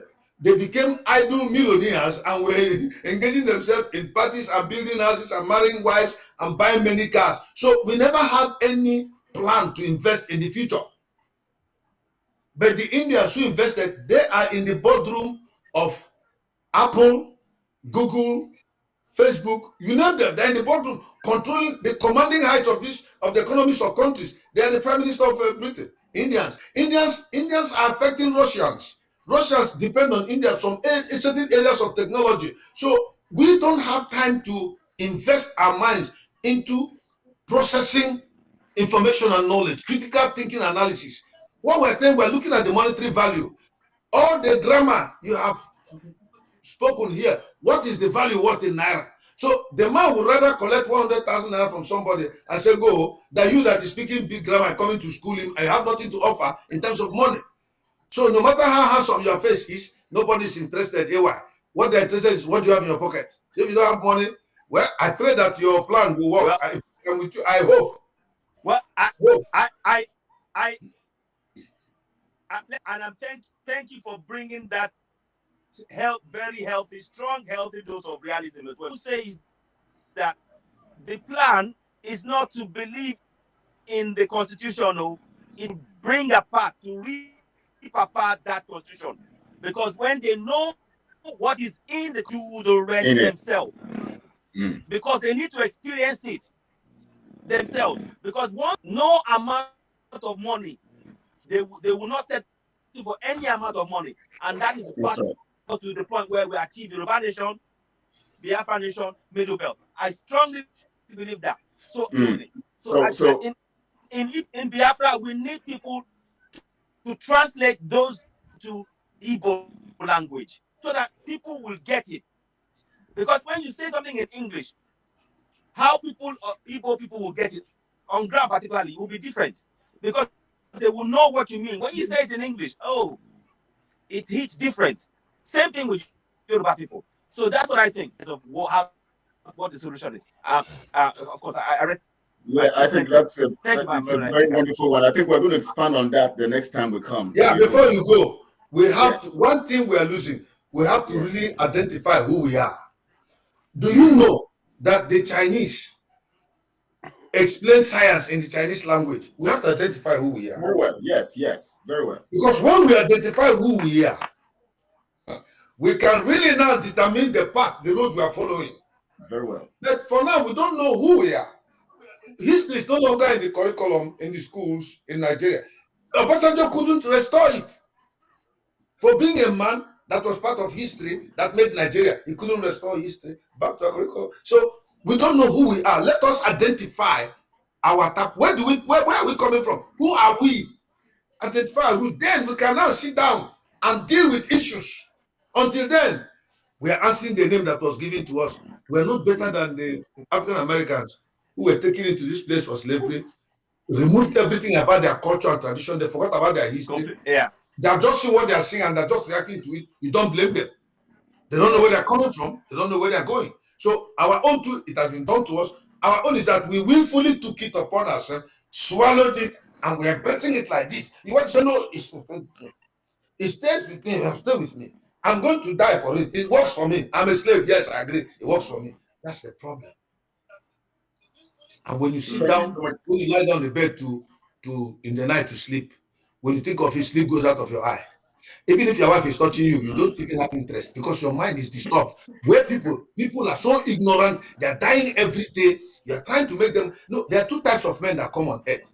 Please. One, two types of men that come on positive angles on earth. One is the one that come on this earth. He's born, he grows up, goes to school, either being trained or he suffered, somehow succeeds, gets married, have wife or wives and children, trains them very well, help one or two people, take chieftaincy titles, retires, and he's a good man. That's okay. It's affected a few lives. Then there are others who came to this world to die for others. They don't have peace of mind until that poor woman there has food to eat. Children that he doesn't know, down the street or down countries or villages have functional education. He can never have peace of, even though children go to school. He has all the facilities to give them. But he looks at his life as not being fulfilled until there is a sacrifice that will make, that will change the lives of all these people. He goes to the grave a satisfied man. That is where people like Martin Luther King Jr. operates. So when you fall within that category, you cannot sleep in the night. I'm telling you, there are so many things that worries a man. It's not money now. There are things that disturb. When you see that, answer, your wife may ask you sometimes, why are you worried about the things of these people? Yeah, you were created for that purpose. That's why you were created. You can't have peace until you see people walk on the street, they're happy. People get jobs. People go to the hospitals. They have the social insurance scheme that helps people. That is your satisfaction. Maybe they go into your account in the bank. They may not find more than $20,000 after all your labor. But you go to the grave a satisfied man. And anytime history is read, they make mention of you. People go to your grave that don't know you, plant flower. Thank God for this man. But the other guy who made his money, had his company, built his houses, he lived fine, no problem. But as soon as he dies, that is his own. It is the children that will remember him. But Martin Luther King is remembered by generations to come. Nobody forgets Martin Luther King. Those are the men I draw inspiration from. Forget about this religious thing that this man is, Amotekwe is talking about. I only just made an inference. I wasn't using it as a basis. Neither was I trying to convert anybody. Rather, whatever I learned in my faith, I should apply it to be of use to humanity. According to Prince Ezra, who is an advocate for humanity, even though Jesus has been the advocate, also an advocate, and God is not stopping him, why would I stop him? Thank you so much, Pastor. I think wait. Okay, you want to say something? I would just say I'm attached on things, but like I said, he doesn't take it on a personal level, and we're all here. And this has definitely been a learning process. I'm attached. When you there, can you say a few words before we go? Yes, we need to we just say some just the final final statements before we go. Please, can you just say something, your final words before we go? Can you hear us? Let me just check. Okay, let somebody else talk. I'll say okay. Him. Prince, I think he's snoring. He must be sleeping. He must be tired. He must be tired. He must be tired. Yes. After saying he's Yoruba man and speaking like a Nigerian.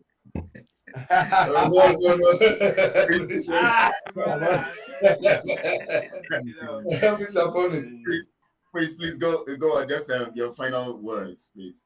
Thank you, this honorable panel.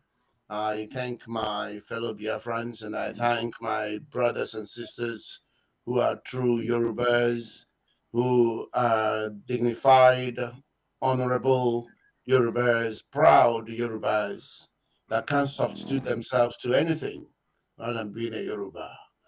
I thank you all, those that believe in the creation of God, the power that God has gifted us as human beings to deposit our unique gifts on this planet. So much that he gifted us the unique footprint, that none of us must leave this earth without leaving our footprint here. We must not be on top of others' footprints. It's unique because it must be here. You came for a reason. I want to thank you all, and I tell you that the battle is just beginning. The sun that will rise from Biafra and Yoruba land cannot be quelled by man. It's beyond man. And I tell you, whatever they do must bring about Biafra and Yoruba respectively. That's all I want to assure you, because God is in this mission with us. I thank you. Thank you so much, Prince. We appreciate you so much. Please, since you know why, you can go on, please. Okay.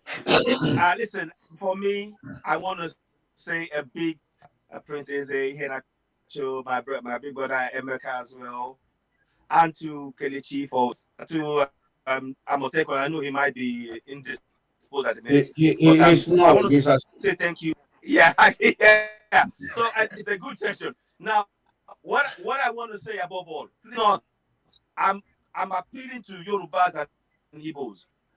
Don't fall for the trick, because when you fight each other, you are allowing the constitution to. Don't fall for it. They are playing a game. Before I go, finally, the refinery in Lagos should actually be called a coal refinery, not Dangote. That land, they didn't pay anything. Nobody said anything. We need to address that. Please, our goal is to have Citizen why? Are you saying they didn't pay anything for that land? That land I see, that vast land. They didn't pay anything. Look, they took people away. I've got people telling me that as we speak, majority of the people who are in there, they are not from Yoruba land. Oh my. Oh my. Take it or leave it. Yesterday, people who are in the know, who are living in the area, told me this. They dug graves of no compensation. Oh my. Well, nobody. Very vast land. Been there several times. Very vast land. Oh my.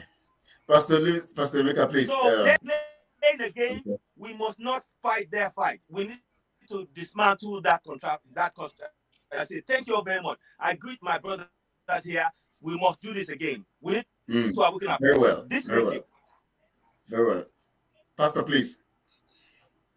May God help us. Amen. Amen. Amen. Thank you so much.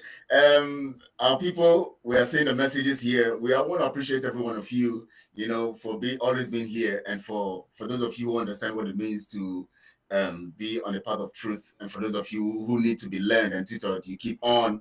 We are going to get there. We're going to get our freedom, and that is our focus. We are determined to get our freedom. And on this platform, you'll always get the truth, and you get the facts of what we're doing. And of course, we're going to come your way again, like this again, next week Friday. But if there's a need for us to come before then, and there's a need for us to converge, we're going to converge, because we want to send messages and keep teaching, and also make sure that our people are sensitized at all times. And that's why we're here. That's what we're dedicated to do. And I want you to understand that the cost of freeing ourselves is critically in our hands.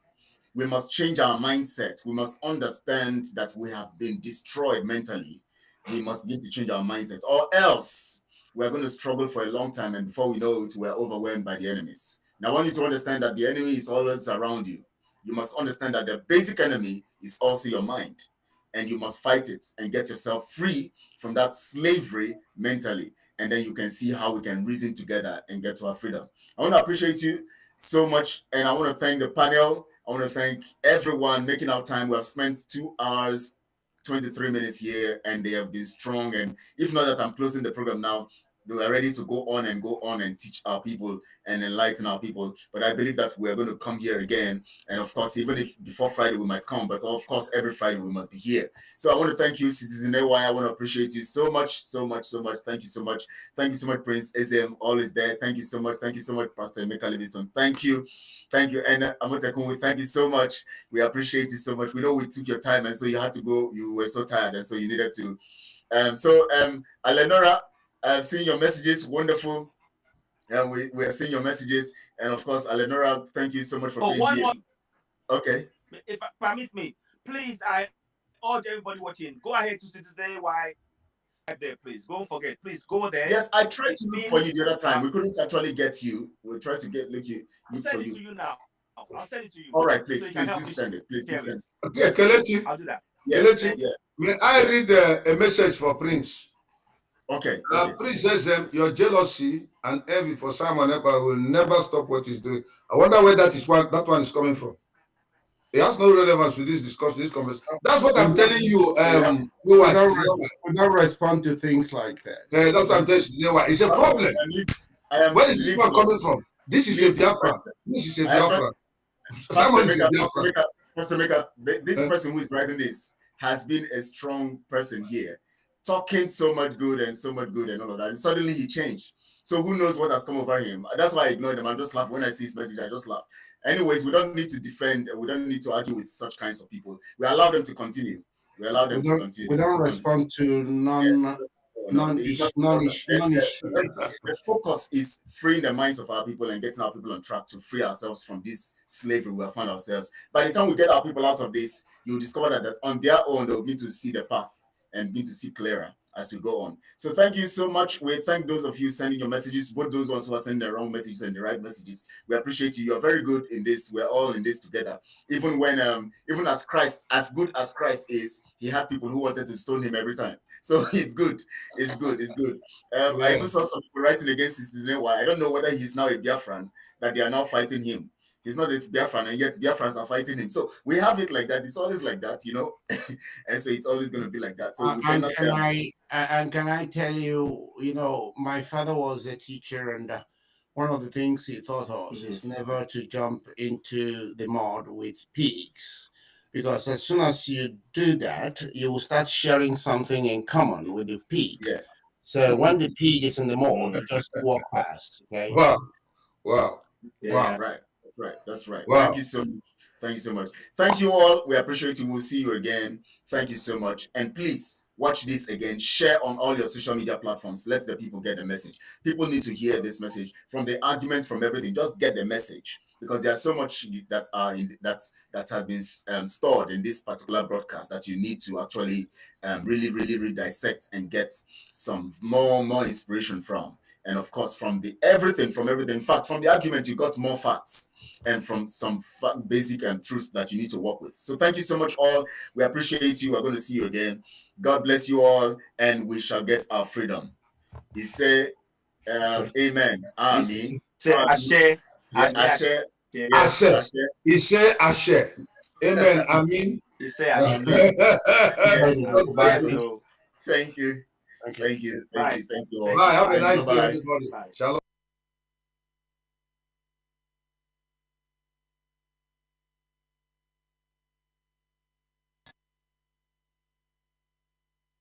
I believe that the reason God created man was for management.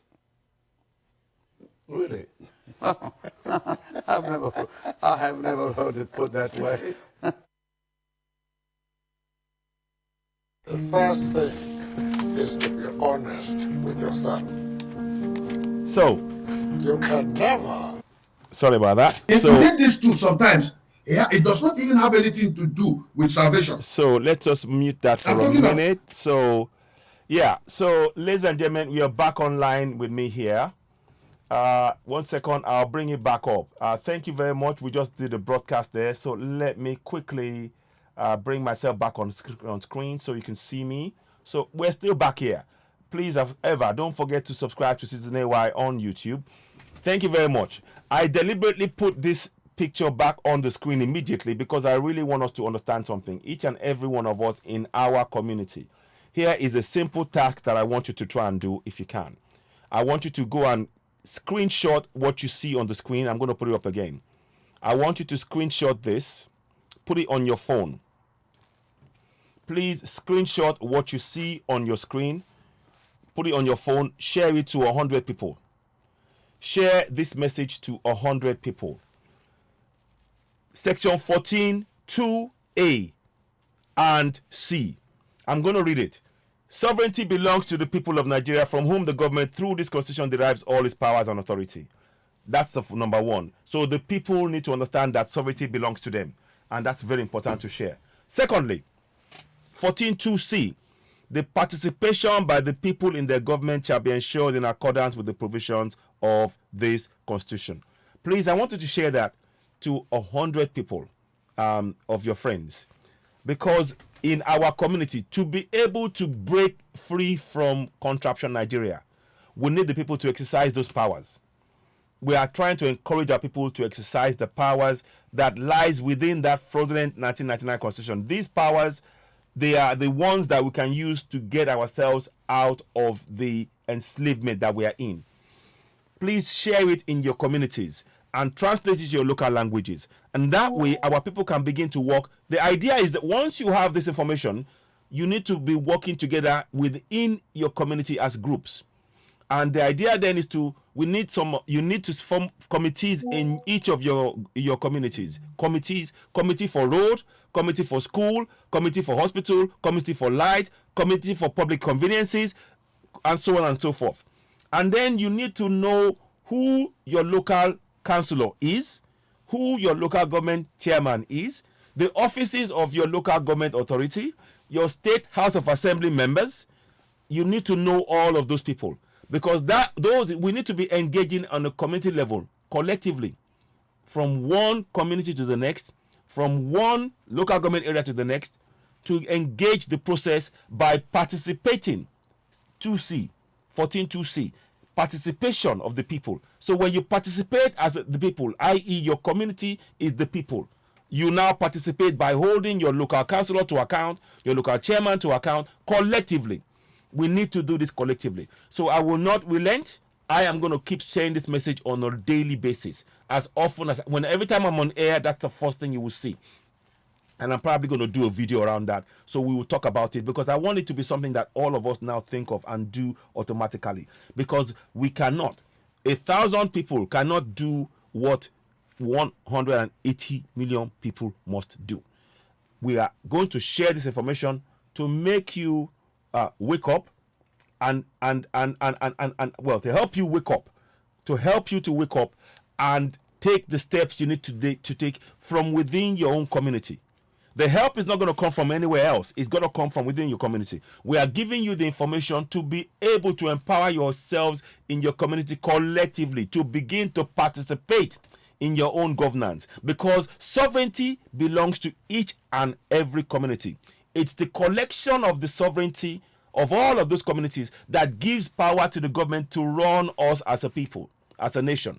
But we can draw on that same power as a sovereign and use it to hold those members that were elected into office to serve us, to hold them to account, and they cannot refuse. So please, screenshot that highlighted area, read it, share it. I hope you find this beneficial in some way. It's of immense importance that we share the message. I want to thank each and every one of you that's been joining us now for the past hour or so. Let me see how long we've been here. So, yeah, freedom for Biafras and Oduduwa's freedom for all. Yes. Yeah. So, yeah. It could be this bad. Yeah, well, Dennis Ukalu, I know. I mean, look, we are God bless for opening the eyes worldwide. Yes. So there's a lot of work for us all to do. Let's not relent. We cannot give up. We cannot relent. We need to push on. You can see that we've been on here. Let me just take the time. We've been here now for a good few hours. I've done a show. We've been part of the live broadcast, and all of this is designed to make sure that we all participate in this process. You know, we continue to speak truth to power. We don't allow anything to phase us and put us off. We cannot do that. No. We must continue. So I'll come back again and do this either in Yoruba, either later on tonight or tomorrow. But the emphasis is please, every community must have that constitution. Every community must have that constitution. And we need to ensure that our people are aware. So we please, let me just, okay, did I share it? Yeah. Okay. So please, I've put a goal there. We are the goal is to help each of our communities to translate the constitution into Yoruba, into Igbo, into Middle Belt, into all of that. We need that information because they are the ones that we need to wake up. Without our people having that information, they cannot join us in the struggle because they don't know what the struggle is about. Without the people knowing this information, they know about the Bible, they know about the Quran, but they don't know what is in their own constitution, and they need to know it in their own language. That way they can make informed decisions. We are helping them to reach there. Whatever you can do, please, I've got a goal there, and help us reach that goal. Help us. I'm going to put it on here again. I think I've shared it before. I'll post it on there. Those of you who are watching, you can see the goal here. The goal is to, certainly for Yoruba in Yoruba land, I want it to be in a situation whereby every Yoruba community will have a copy of the Constitution of Nigeria in Yoruba, and then we will teach them how to use this particular section that you've seen, how to begin to apply it with immediate effect. And we need a role play. We need a lot of people to we need people who are going to be able to teach this community by community, and that it will involve a lot of money, a lot of time, but we can do this together. And you can share it, and you can share this as well. And it doesn't have to be only me, but if you understand what is being done and you understand that you can take that on in your own community, start it, because this is about collective benefit, not about one person. This is about our collective benefit. So I am urging you, please, of course, don't forget, subscribe to Citizen AY on YouTube, a Citizen AY backup channel on YouTube. Go ahead and do so. Help us reach as many people as possible. We've been on this broadcast now for over 3 hours. We've been talking about the same thing, which is to encourage and enlighten our own people. And what I've put on the screen is deliberately so, because that is the most important information that our people on ground who are spending 8 hours in the church, or 10 hours in the church, or 10 hours in the mosque, who are going to the church and mosque on a daily basis, they need to know that the most important information impacting their lives is contained within that fraudulent 1999 constitution. And there are 2 areas that they can use to get themselves out. This is the great, almost like a secret door that they cannot close. Well, it's now in the public. This is now a door that they cannot close because it's within that constitution. They will have to make a change to it, and once they make the change, it doesn't apply to us all anymore. But it is impacting our lives now. Before, whether we like it or not, we are going to still be in control of Nigeria for the next few years, unless we begin to actively participate in governance, holding those who we elect into office to account. So it is really, really important that I urge you all to help us share this message. Share it. Don't forget, go ahead and subscribe to Citizen AY on YouTube, the platform where we speak truth to power. Let me see if I can do one more thing. There's one more thing I would like to do before I wrap this up. It's been 3 hours long. I'm grateful for you joining me and the time you've taken to listen. Don't forget, go ahead, subscribe to Citizen AY, the platform where we speak truth to power. I'm going to try and put something here, which is like a star thing. So those of you who are on the broadcast, you can also see that. You can see if you want to get a bit more information. I don't know if it will allow me to do it, but anyway, that's there on the broadcast for Citizen AY on Citizen AY backup channel. So please share this broadcast. It is of immense importance. We need as many people as possible to continue to get the information and be able to assist us in sharing that information. Information is power. Knowledge is really power. What you see on the screen, I'm not changing that now. In fact, I would probably, what I would do is, if I'm going to stop, I'll probably play out the song before we go. But I want you to have that information. You can screenshot it. And it gives you the number that it is in the Constitution. 14 subsection 2, A and C, the highlighted areas. Those are the areas that our people can use right now to begin to organize themselves within their community. Right now, the political system is designed to enslave the people, because they know the people will not take action themselves, because the people don't know what is contained within the constitution. By sharing this message, we are hoping to wake up many people within our community to wake up and begin to take collective action. That is where you come in.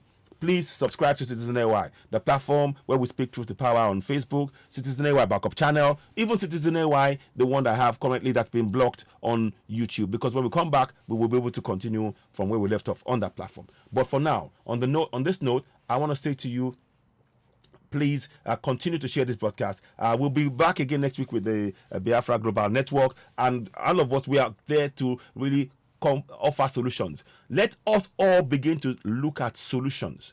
We know what the problems are. Talking about the problems will not solve the problems. Coming up with solutions and taking collective steps to solve those problems is the next step for us now. Solutions. Please, I urge my Yoruba and Biafran brothers, stop the fighting. You do not need to fight each other. You need to focus your energy on bringing down the fraudulent 1999 constitution. And the things that you see on the screen right now, those are the things that we need.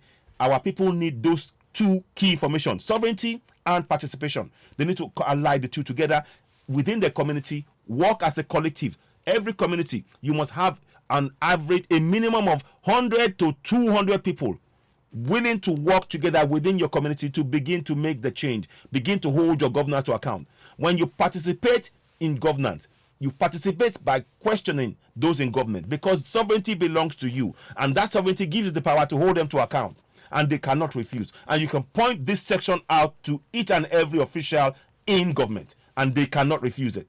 We will train you through that process. Please, I'm asking you, if you're watching on Facebook, donate whatever you can in terms of stars, but most of all, subscribing. These are the kind of really important information that our people don't have, and we're working on, like I've showed you before, translating it to Yoruba, and we'll continue to do that as we speak. But I want to thank you so much for listening. You've been watching Citizen AY, the platform where we speak truth to power. We will tell you more, we will show you more information about the things as we find it. But for now, right now, before I go, I want you to listen to this track, and it's very important. Listen to this track, and then we will wrap up from there. Here we go.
una high, oh. Make una wake up, make una wake up, oh. How long?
Self-determination, now you're right, you.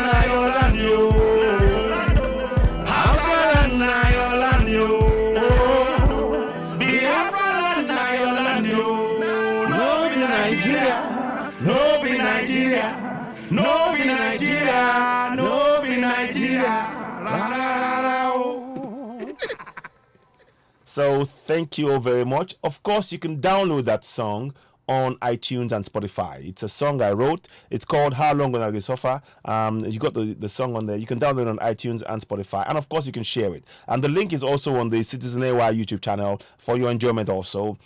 Please share it. The message is very, very important. When you're listening to that song, I want you to really focus on and listen to the words in the music. The words are the things that it speaks the truth to power. I kid you not. And share it to the young and old. There is no profanity in it. It's things that we can use on all platforms in all areas. But please, most of all, you can help Citizen AY in the quest to enlighten our people by buying that track on iTunes and on Spotify. Whatever you do, the funds you can get guarantee will be going towards enlightening our people. I've shown you what you're seeing on the screen right now. These are the key information that our people need to learn, and we want it to reach each and every community as we speak, because that's the only way now. We cannot trust the electoral process. We cannot trust the governance, because the governance is ensuring that we do not participate in our own governance. They distract our mind through religion, through ethnicity, through divisions, everything else. They distract us. It is up to us now to come together in our own community,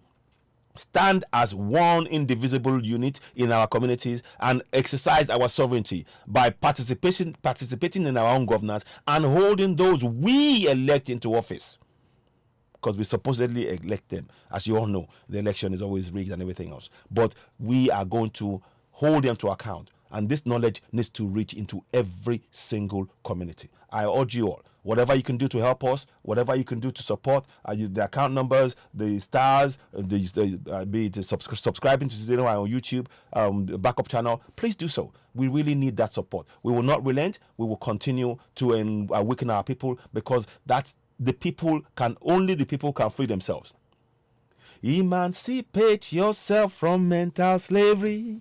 None but ourselves can free our minds. Have no fear for atomic energy, because none of it can stop at the time. How long must they kill our prophets? Whilst we stand aside and look away. Some say it's just a part of it. We've got to fulfill the book. I want you help to sing. This song of freedom is all I ever hear. Oh yeah, redemption song, redemption song. This song of freedom is all I ever hear. Oh yeah, redemption song.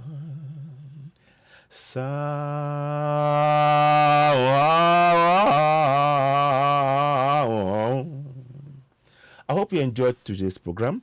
Don't forget, the emphasis is, of course, raising the level of awareness within our community for our people to be able to wake up themselves within each community and free themselves from the bondage that they are currently in. We will not relent in that task. You saw us on the broadcast, 5 brothers, Yorubas and Igbos, talking about solutions and coming up with ideas and encouraging us to keep going forward, to dismantle that contraption, Nigeria, the fraudulent 1999 constitution. We must not relent. Let's continue to work together. I thank you all so much. Thank you for taking the time to watch this. If you haven't already subscribed to Citizen AY on YouTube or Citizen AY backup channel, please go and do so. And if you've missed parts of this broadcast, go back and watch this at the beginning as you finish now. I want to thank you all so much. You've been watching Citizen AY backup channel, the platform where we speak truth to power. I'll be back later on, and please, if we have any further updates, we'll of course bring that to your attention. Don't forget, go ahead, subscribe to Citizen AY backup channel, help us grow the platform, and we truly appreciate your time, the time you've taken to listen to our broadcast. Thank you for watching. You've been watching Citizen AY, the platform where we speak truth to power. Don't forget, go ahead and subscribe to Citizen AY backup channel. Thank you so much. Have a pleasant weekend, and we'll see you through the weekend as well. And we'll be back later on, any updates we have. We need to focus on what we want to achieve. We have to think of solutions, solutions, solutions. We have the solutions, and we have to believe in ourselves that we can solve our problems ourselves from within each community. We are giving you the tools to begin that process. Let's not relent. Share it. Play your part and help share this broadcast. Thank you so much. Don't forget to subscribe to Citizen AY, the backup channel, and thanks for watching.